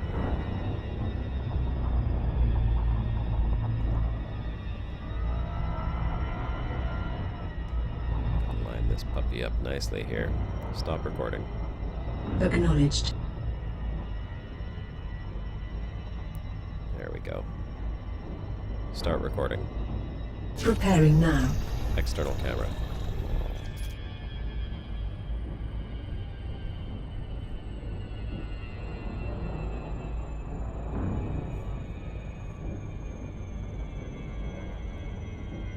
Multi-ring stars. Always nice to look at.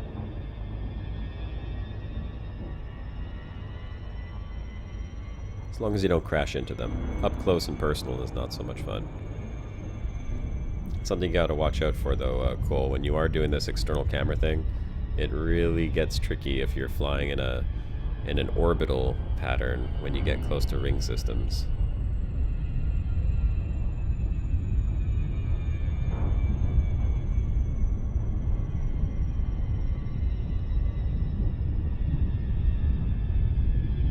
Swing the camera around and get that giant star in the image here.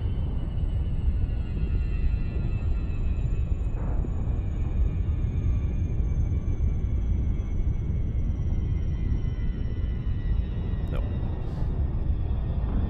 Don't crash into the rings.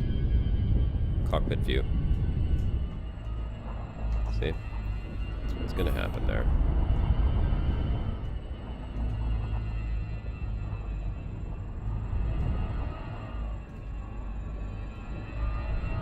Nice angle is going to be from the rings itself, right over here. There we go. This will actually look really cool once you go into the ring system.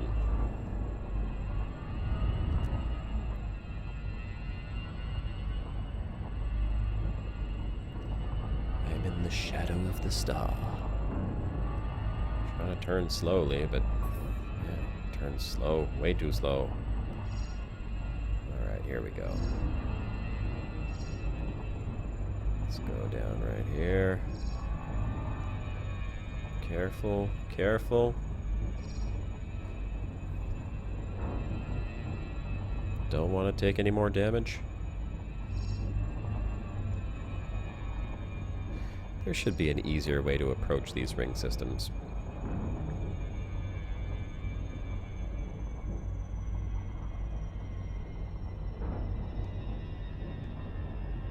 Go.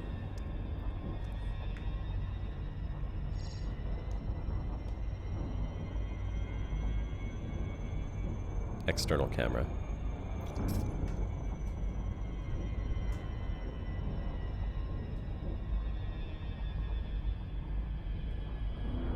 There we go.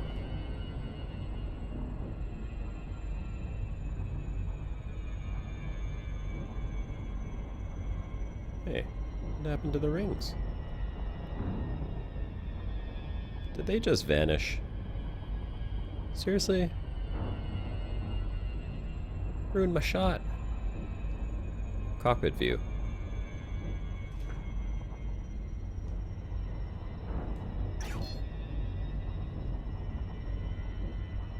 Oh, damn it, that's not what I wanted. Stop recording. Affirmative. Oh well. It's not exactly what I was hoping for, but it'll do.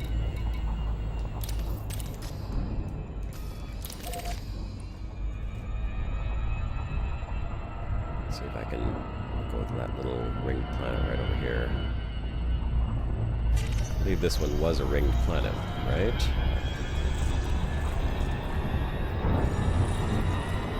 The new dropout distance. Yeah, I can... Oh, it's not going to work for rings as well. It's only going to work for targetable objects. For rings, you always have to just sort of proceed cautiously and make your way there slowly.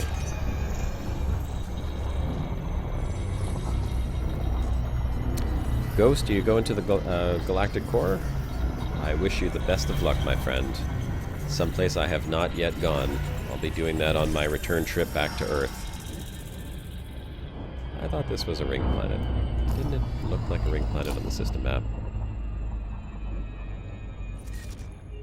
It does look like a ring planet on the system map. Very small rings. That's probably why. That one I want to go take a look at. Let's see if we can see the rings on it. Oh, actually I can see the rings on it. Just a very faint, excuse me, a very faint outer ring. Oh, it's a semi-invisible one. It's actually a little bigger than I thought it was. Wonder how this will look. Oh, the giant star's right there. That's the only problem. External camera. Start recording. Accepted.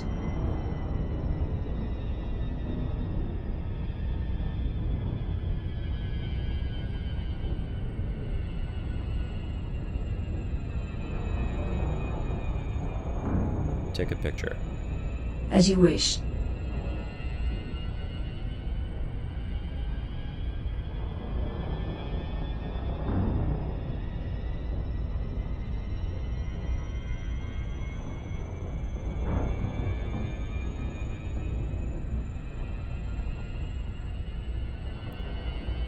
Bullseye. Stop recording. Acknowledged. Cockpit view. That was a nice shot. Let's go take a look at this other one here. That is the other ringed one, I believe. Around the little pink star.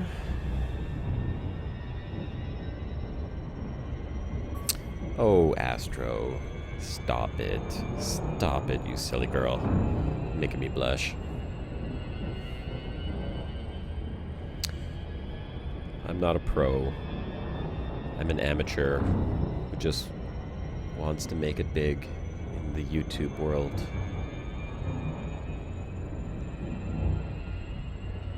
Without exposing myself. Or maybe with exposing myself if I got paid for it, but that would be like, that'd be after, you know. Once I make it big, I'll expose myself and make even more money.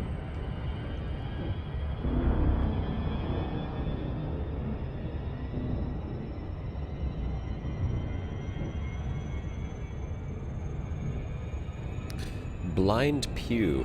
Blind Pew uses a voice synthesizer, right? That's the guy? He's like, Blind Pew here.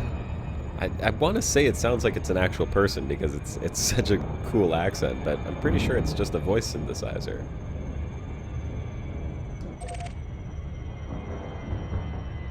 Pew is Stephen Hawking. That would be awesome.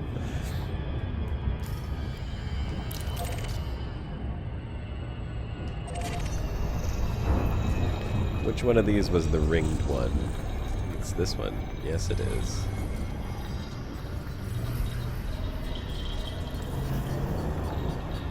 You know, once upon a time, right at the very beginning of my exploration, before I started doing video, I came across a ringed planet that every single one of its moons was ringed.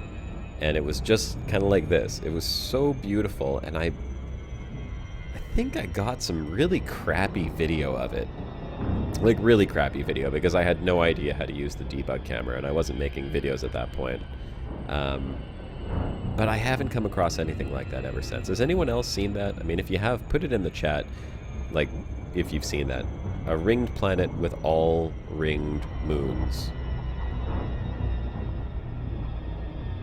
External camera. Cockpit view. Start recording. As you wish. External camera.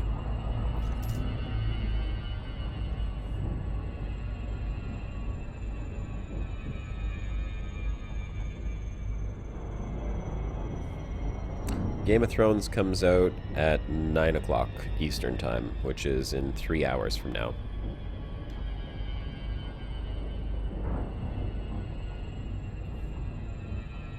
This little moon has some serious rings around it.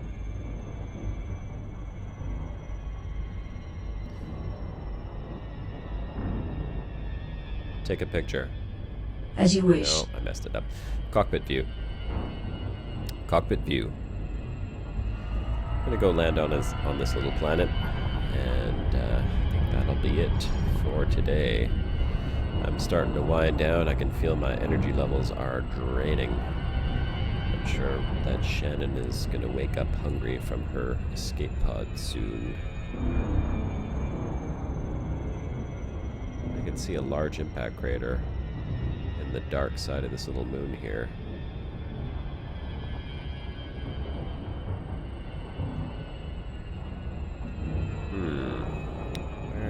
Where can I get a nice view of these rings and that ringed star behind it?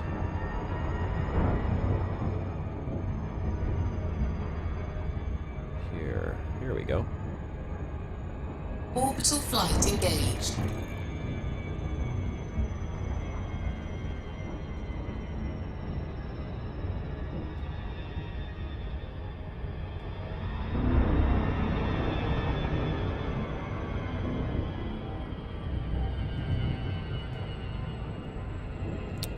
Alright, coming in for a landing.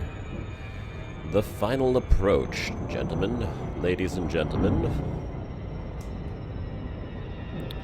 Go land down on this planet. Grab a quick screeny. Stop recording. Preparing now. Okay, so just a reminder, since I'll be closing down the stream here in just a couple minutes. Just a reminder to everyone, if you weren't here earlier when we were talking about SEP,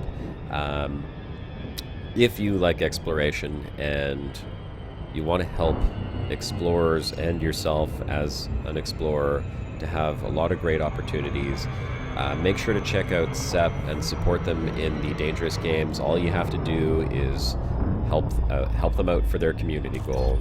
You don't have to do anything else other than that. When the dangerous games begin, look for SEP's community goal, go participate, and let's help explorers get some cool tools and be able to participate in power play in a way that we just can't do right now. That would be amazing. Next week, hopefully my guest will be able to come online. I got a message from him this week saying something had come up, so unfortunately he wasn't able to. I will mention that I believe Shibuka will be on with me, and we're going to try to do another broadcast, I think that's what we call it. BPP. So, I hope you guys will all be there next weekend, next Sunday. And, of course, at the usual time, 3 to 6 p.m. Eastern Time, and that's, goodness, I don't know what time. Belgian time must be like 9 till midnight Belgium time. If you happen to be in Belgium eating tapas, that's what time you want to make sure you log on here for the live stream. Let's go external camera. External camera. Start recording. Affirmative. Thank you, Astra. You're welcome. And as always, it has been a wonderful pleasure. I love my Sunday afternoons when I get to jump on here and chat with you guys and do fun stuff like this. It's really like the highlight of my week. It's the one time that I actually get to enjoy the game and hang out with cool people that are all, all into this whole silly space sim, space exploration thing like I am. So thank you guys for being so supportive and coming out here every Sunday. It really means a lot to me. If there's anything you want to see in the stream next week, send me a message on Twitter. Make sure to add me on Twitter if you haven't already, at Commander Josh Hawkins. Actually, it's CMDR Josh Hawkins on Twitter.